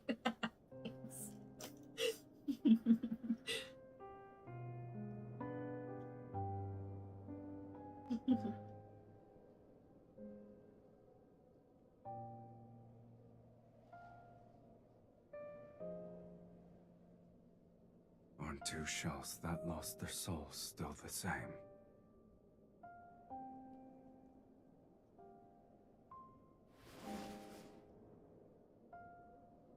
I stare at him until tears blur my vision.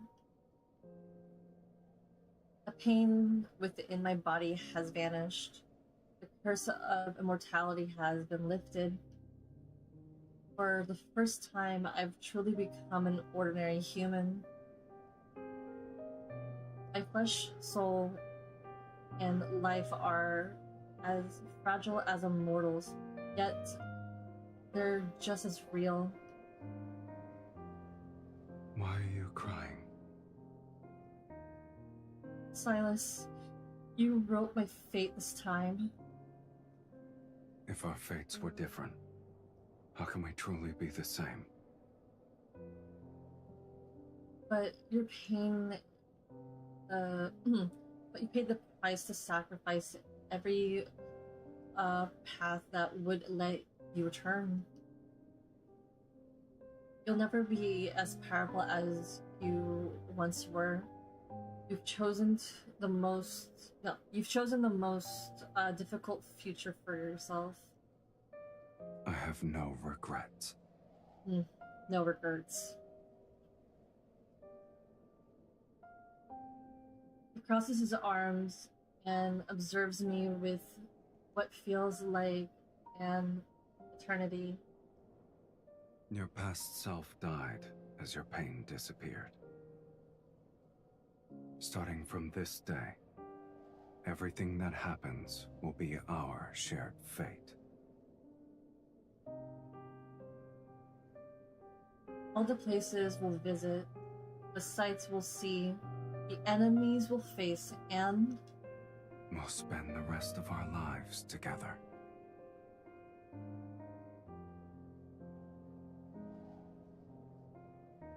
Are you afraid? We destroyed the sacred core, so we made an enemy of everyone in Sylus. We're no longer invulnerable. There's only one thing I fear. I found the person whom I want to spend the rest of my life with. Yet, I'm afraid our life together has started too late. Stop. You're gonna make me cry again. No, I don't need to cry, Sylus, please. Moonlight descends as a blood mist dissipates with the sacred core. Beneath the heaven, Belmir falls into a brief, peaceful slumber. We welcome the rest of our lives with open arms.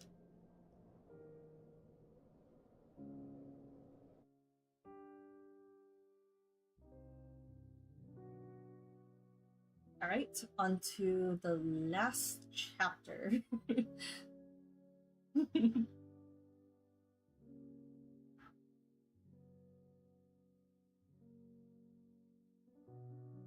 I mean, there's always YouTube, so you can always watch it on there.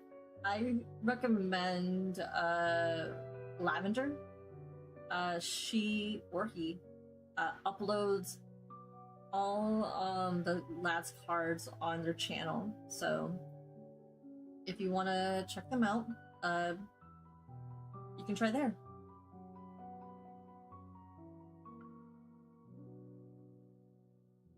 And if you want it read, you can either go to Tama or Scarlet. They're pretty good too.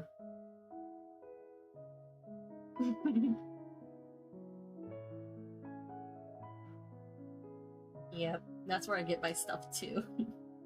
The older content I go to YouTube, but fanfiction, I get it from the Discord chats I'm a part of. As the wind and sand disappear, the world falls quiet once more.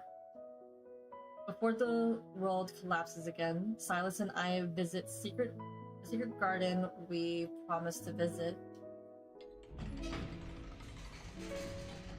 As we push open the ivory-covered iron gate, roses bloom in the morning's mist. I had this place built a long time ago, during the era of my maternal grandmother, to be exact.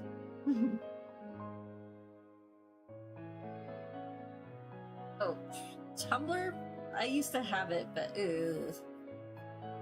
I kind of lost my password and I locked myself out, so I haven't been able to get back into Tumblr. Time drags on and endlessly back then, and the worlds around me collapse into too tightly.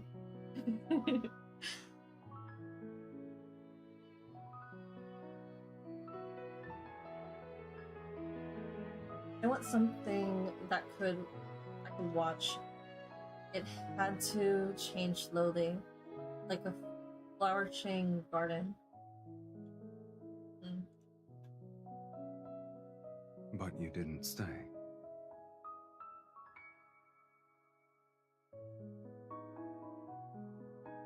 I learned magic, discovered the sacred core, and became aware of your existence. I look up at Sylus.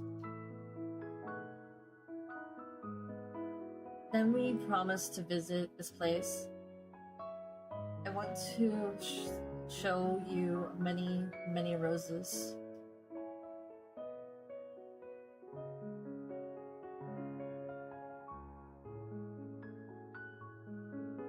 Sylus picks a rose and tucks it into my hair.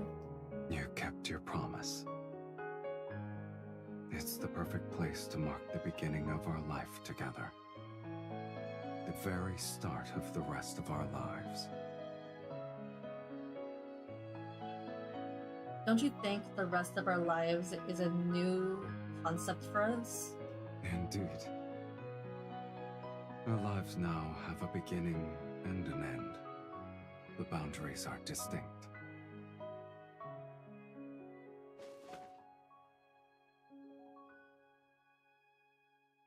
He guides me to sit amongst the flowers.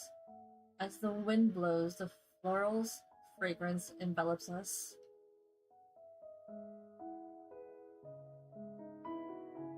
A finite life, and one shared with another person. I never imagined such a thing before. I imagine we'll travel to many places, mostly remote ones where few people visit. And we'll renovate an abandoned fortress and turn it into a temporary home. I'll be unable to resist buying strange, unusual, magical texts from old bookshelves or bookstalls. Then I'll pick up some yellow cheap music while we're there. We'll find a place with a pipe organ so I can listen to you play.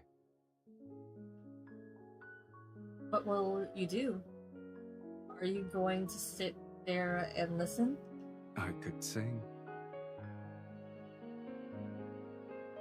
Sure. When the weather is warm, I want to find a ship and go out to sea. Then we'll need to buy one that's sturdy enough to sail to the ends of the planet. I don't care where we go. I only want to sit with you on the mast and watch the moon rise. Same.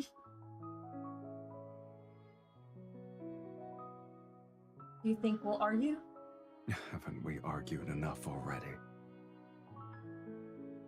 But in the future, our arguments won't be about the sacred core anymore. Maybe our reason shall be simpler. So simple, in fact, that they'll be about a dish's seasoning. But our arguments will always end quickly because I'll prioritize your happiness. Okay. Well, I mean, I heard, like, it's too bad that you can't get the game or play the game, but I heard a rumor we might get a home to decorate in the 5.0 update. It's a rumor. It's a legend, so don't quote me. But if it's anything like Mr. Love's Queen's Choice, we had a house in that, so maybe. And we might get some chibi guys. Don't quote me on that, but we get to decorate, I hope. You sound confident. Tell me more. For example, I could make you a wooden bird that caws. Will you name it Mephisto?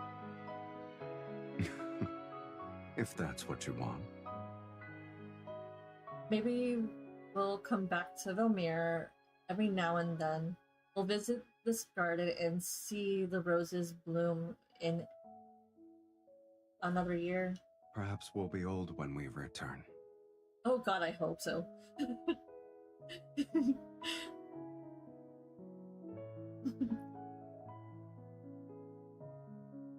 Oof. Sorry. That was never my intent. I just go off of the rumors I'm hearing, and it excites me. So, the rumor is we're going to get like a house, probably, maybe, in the 5.0 update. I've already submitted. Yep. I've already submitted in so many surveys to bring the game in Spanish. I don't think they're gonna do it though, because that's too complicated, but if they ever put this game in Spanish, you'll never get me off the game ever again.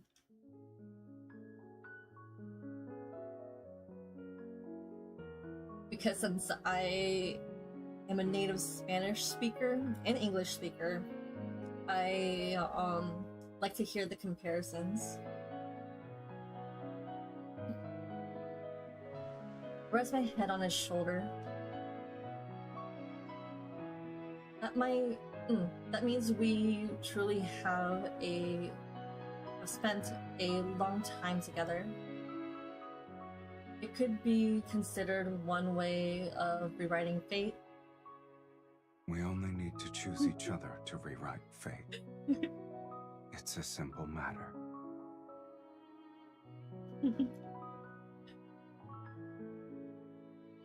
Well, my parents forced me to learn, so I had no choice.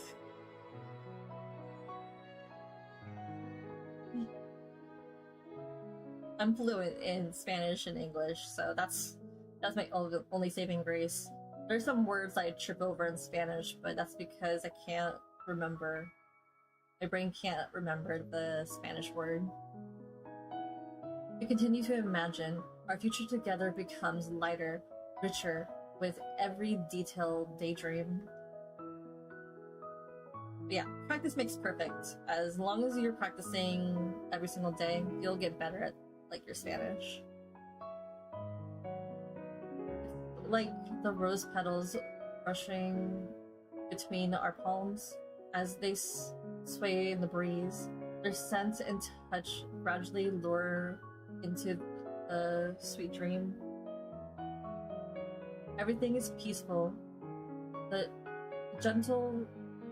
Let me try again. Everything is peaceful and gentle before the world's collapse.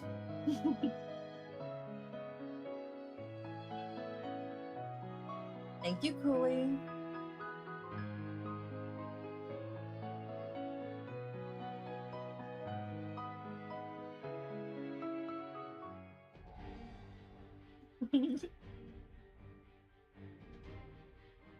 I'm thinking chickadeen or pickanin for Caleb. That's what makes sense in my brain, because that's the closest to pipsqueak as we can get. And Silas might call us gatito or gatita. And Raphael might call us cariño.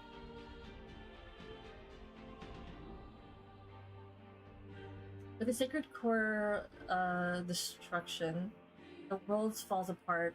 It's no different from a temple being destroyed. The false world order peels away from the foundation. Across the continent, there's shrouded in death's shadows, people's hope and rewrite fate dissolve into oblivion. Pillars of fate crumble.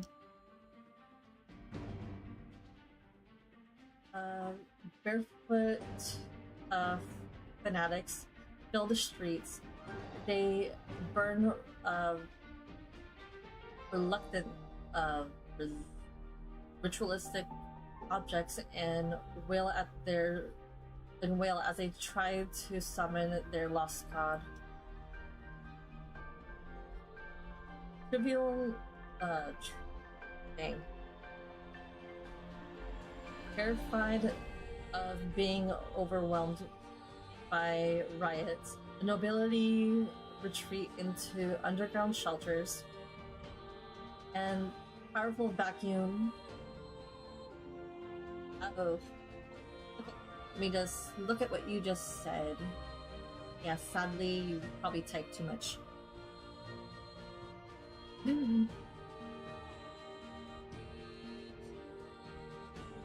Okay.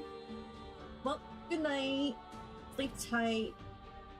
Hopefully you'll be able to catch my next stream, which will be on Tuesday. And I'll be pulling for Raphael's rerun banner. But after that, I will be streaming for the rest of the holidays. Terrified of being overwhelmed by riots, nobles retreat into underground shelters. A power vacuum forms, and several religious organizations try to establish a new faith and overthrow the old dynasty.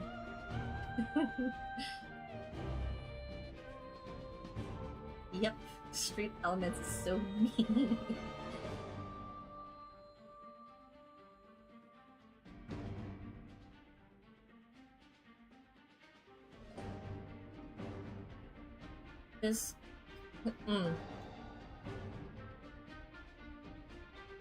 This continuing history, history, revisits recurring thing. Can't read that.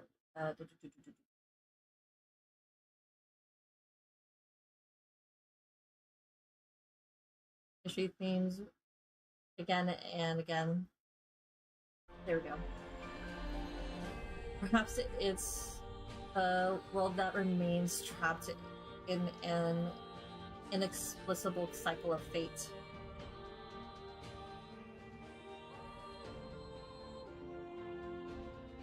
Sacred Core demise isn't the end of the world, but the shattering of the illusion left people fear with nowhere to hide.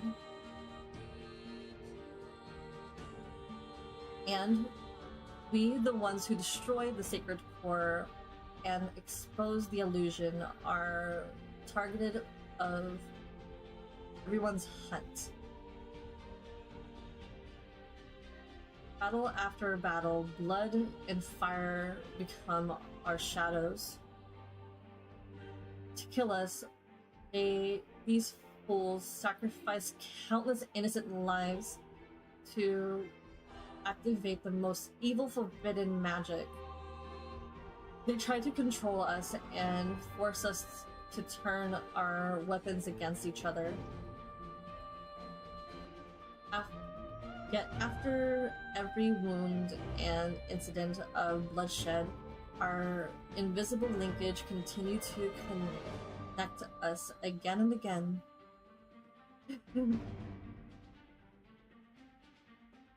Yep. Wait, what? Oh, I'm checking that out when I'm done.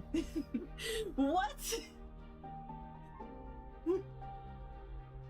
We spent a long time together and endured those countless hurts.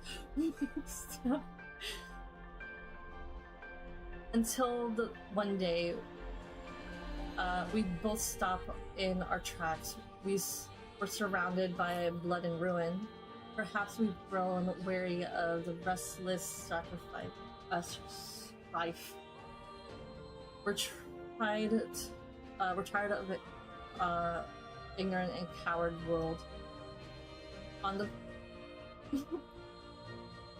I want to see it so bad. Okay, on the this planet heading towards doomsday, it's probably no.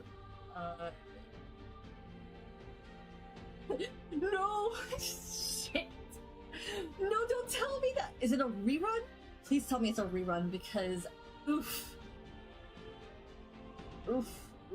please, no, I don't.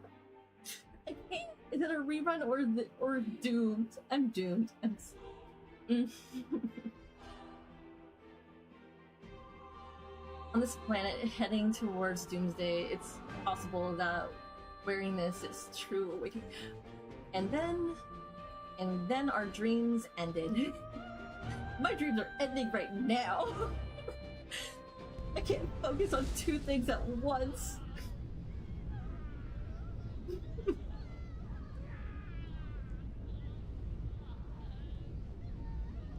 Don't look back. Okay. When the roses Oh, thank bloom God. again, will you remember who I am now? Oh, thank goodness it's free. So long as our souls remain unchanged, we'll surely recognize.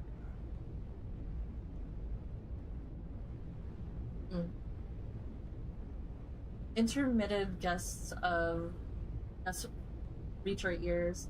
The air's tinged with a metallic smell of rust scorched by flame.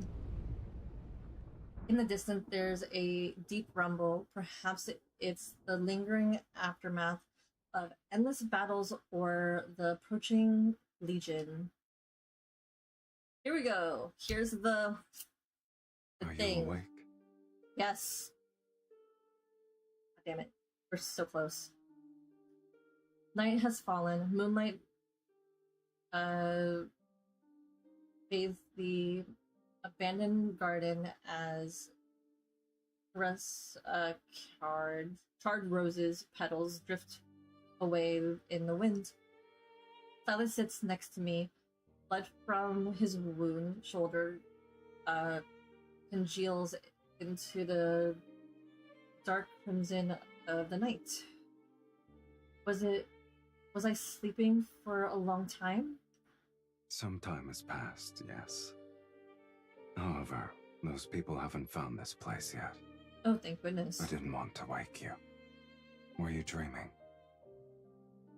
Yes, I dreamt about matters from long ago, starting from when our paths first became linked. No wonder you wouldn't wake up. He relaxes and pulls me into his embrace. Looking back, it has been a long time. How long exactly? I also dreamt about a future we once imagined.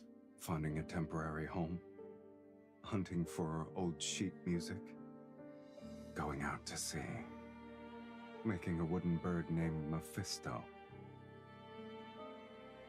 You remember everything. It's easier to remember matters that actually happened. I savor the warmth pressed against my back.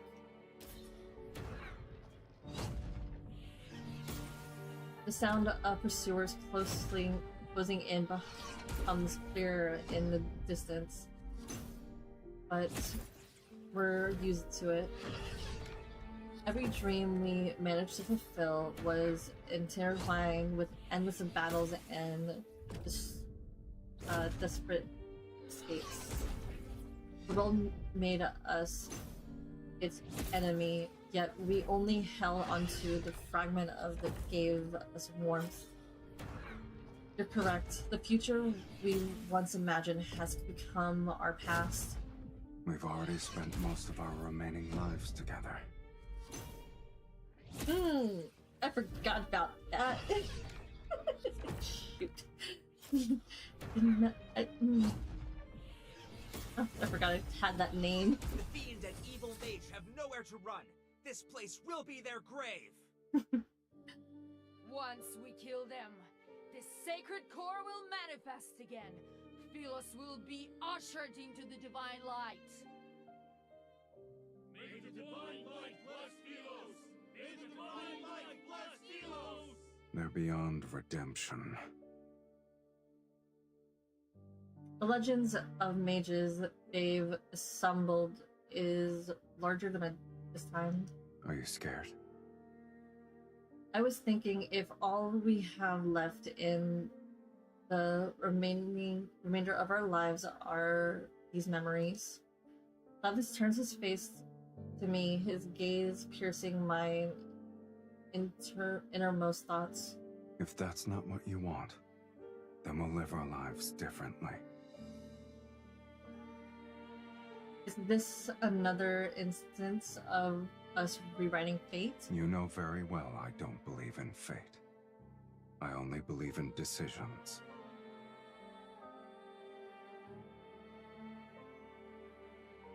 I smile and offer my wrist to him. An agreement like this needs a proper acknowledgement. I agree.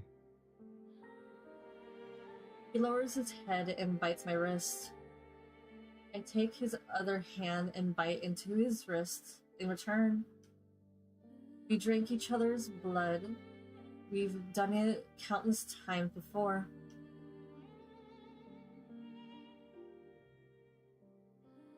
The ritual is complete.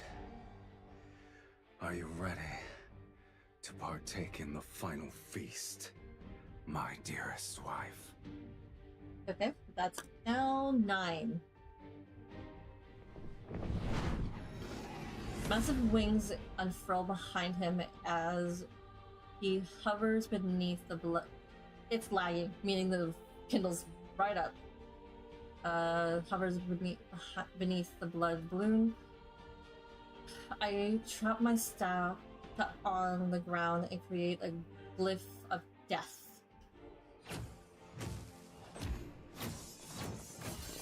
The encircling enemies surge from the mist, flames and lightning rain down.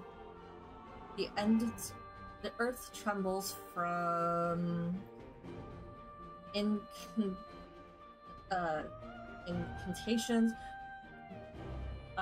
ruins on the brick of collapse. sway, and the darkness it's torn on you.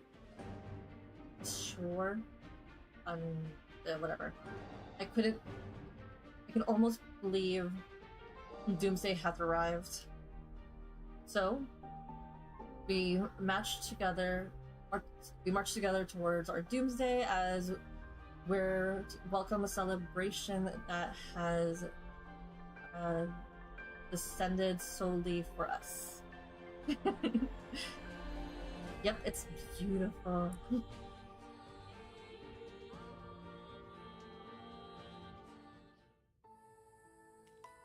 Mephisto!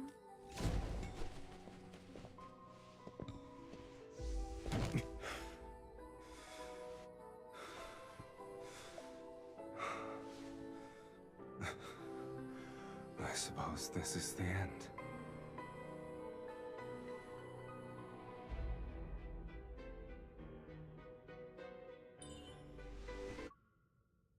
Do you regret sacrificing yourself to destroy the sacred core? I'll always accept the consequences that accompany my choices.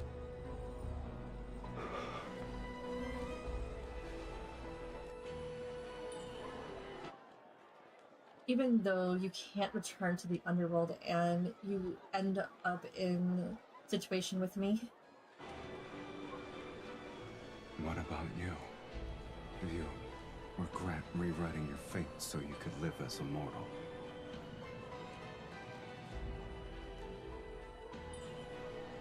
Of course not. So don't listen to them. All right then.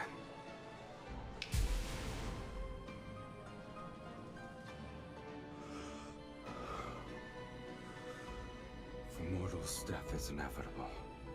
And although we could never share the same beginning, I believe, at the very least, we can share our deaths.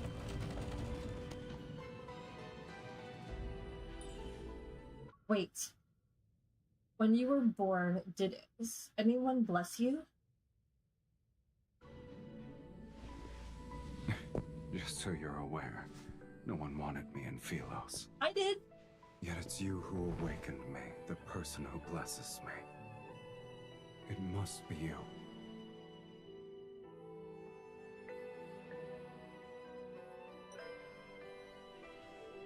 Sylus, I shall give you a blessing. Oof, there's a lot of pressure. Did you lose your magic and voice already?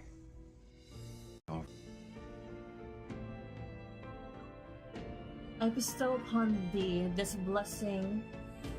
Thou shalt live among all in happiness beneath the sky and the ground below.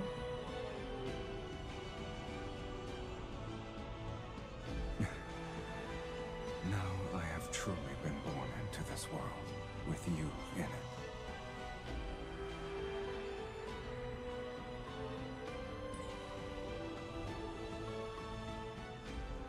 Sylus, you're no longer an existence that's no longer wanted.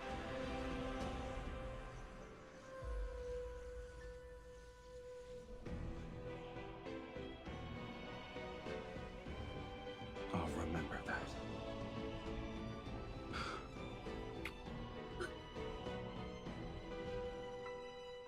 Damn.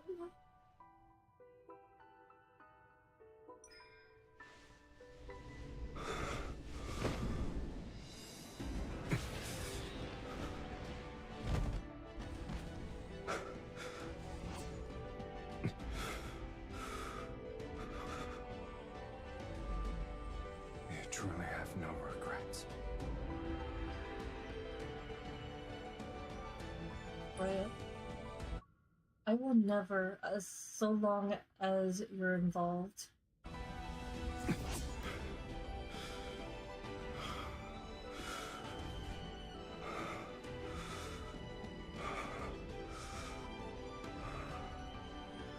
the moment we're born to when we breathe our last, we shall inevitably walk the same path. this blessing for us.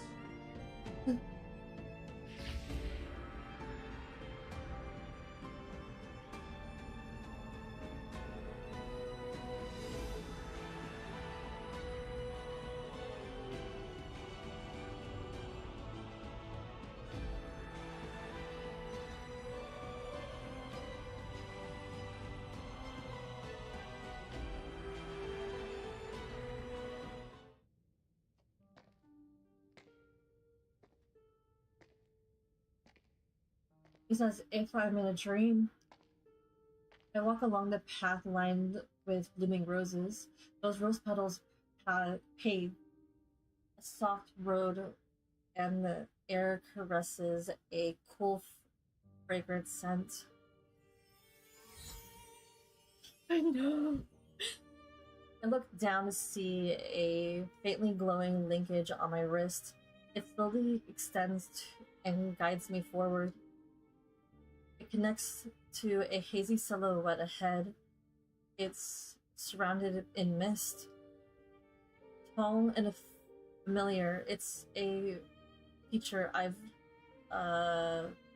traversed in my hearts thousands of times.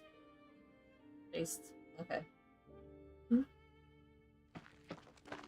His name circles my throat, yet I'm unable to make a sound. I can only approach him one step at a time. The linkage tightens around my wrist. It reminds me that if I keep moving, I can touch him again. The wind gently dissipares the mist, and the figure etched onto my vision comes into focus. Before I can see him clearly, what should have been his figure transforms into a floating soul fragment. Slowly, it flickers into the mist. It slowly moves as if invisible waves are pushing it, until another glowing fragment reveals itself in the sea of mist. There's one and the same. The two fragments slightly tremble. They float out, and the thin chain of light that connects them to each other.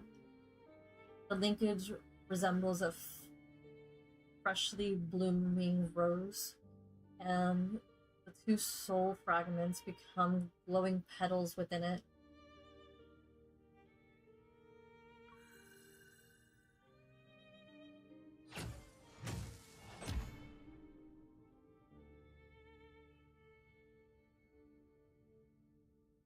Beneath the boundless gray sky, countless fragments of fractured worlds fragments are akin to enormous mouths devouring space and time.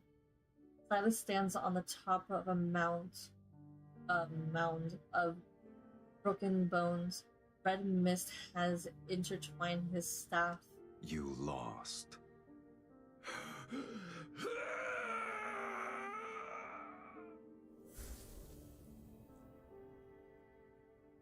Defeated fiend gradually crumbles to ash amidst the agonizing howl.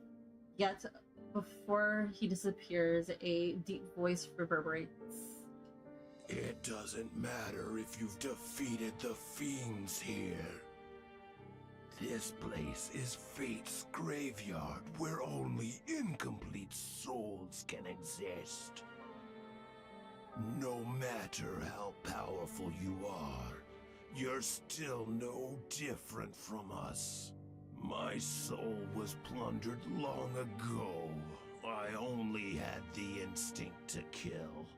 And you, Sylus, where is the other half of your soul? The other half.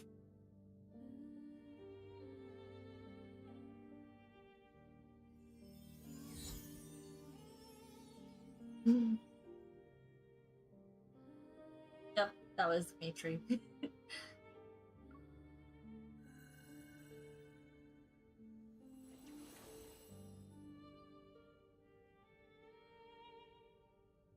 Candles sway in the corner of the hall. The mage's punchal shadows is cast in the wall.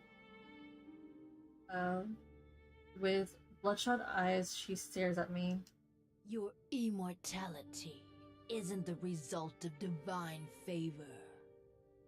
It's because half of an immortal soul is trapped inside your body. This isn't a blessing.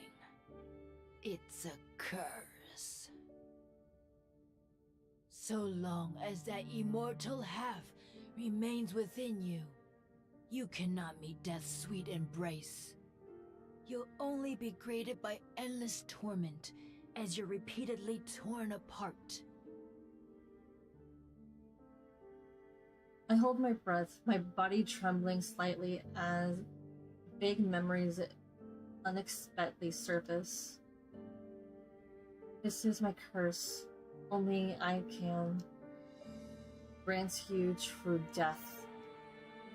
Huh? Yep, here we go. Full circle. A severe headache strikes me and cuts my path and leaves my energy and merging and memories. How can I break this curse? I'm willing to do anything. My teacher remains silent for a moment, as if reciting a prayer for me. Then she speaks. The only method. You must enter the sacred core and rewrite your fate.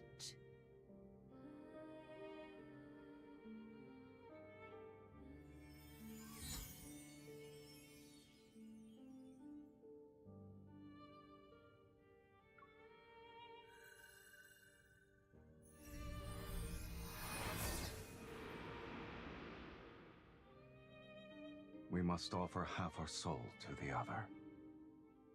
They'll be merged to forge an unbreakable bond.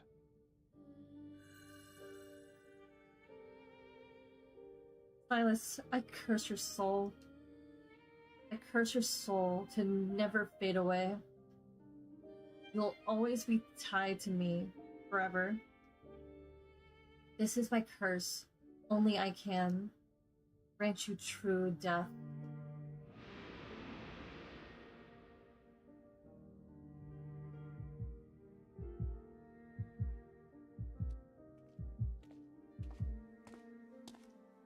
Once again, I walk this path lined with roses. Yet, I'm curiously holding a blooming rose. Two petals are cascaded as they emanate a golden glow. My body is gradually becoming transparent. The mist before my eyes is gradually dissolving. It reveals an endless darkness, a tunnel leading to a new world. I'm going to leave this world behind. No. I don't want to forget anything, or forget again. Excuse me. You don't need to be afraid of anything. A familiar voice resounds next to my ear. I turn only to find wilted roses bushes around me. But I hear the footsteps of two people. I will find you, and we shall inevitably walk the same path. The world we find ourselves in doesn't matter. Reach. The rose in my hand scatters because of the wind, and two glowing fragments separate. I run and grasp one of the fragments before the wind carries them away. If I hold on to this soul fragment, Will it keep us from being separated? Are you willing to let it become your eternal curse? I place the fragment in my body and it overlaps with my heart. This is the first and last ritual.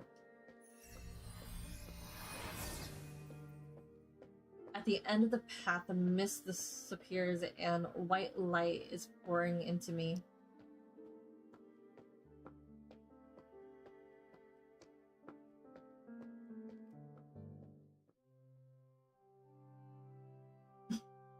I float through time and space. It's so bright and yet so dark. I can only feel the fragmented warmth in my heart. Sylus, what if I forget you again when we meet once more? It doesn't matter. I will recognize you, and we'll be the same. Two kindred spirits. And then, we'll begin our new life together.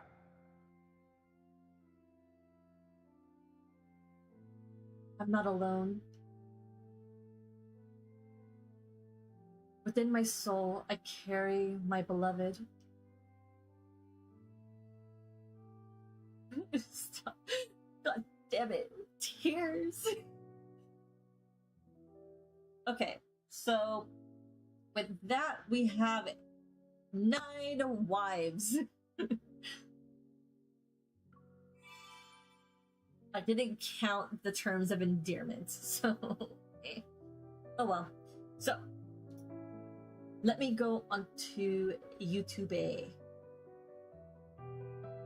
As if what you're saying is true, I need to see this. Holy macaroni and cheese. Nice. My beloved.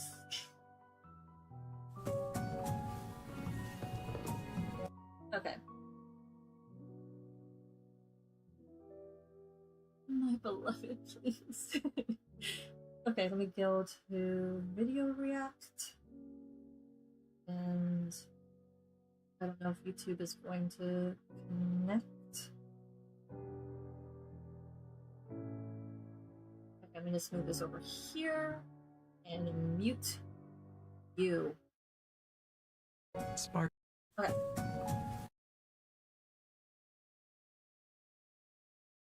Okay, there we go. We're up and running. Gotta mentally prepare myself. Sparklers are about who you play with.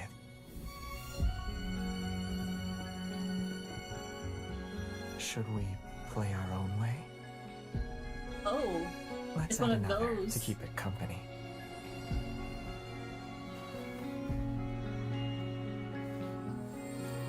This is tight.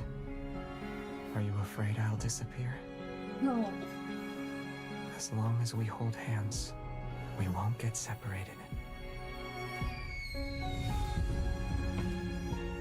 Fireworks are beautiful, but what you can touch feels more real. The sparklers are so loud. cute. Huh? He's so adorable. It wasn't on purpose. When I'm with you.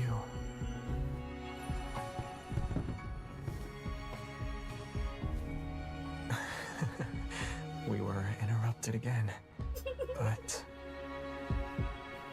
it's not a dream this time. Wait, I'm getting a deja vu.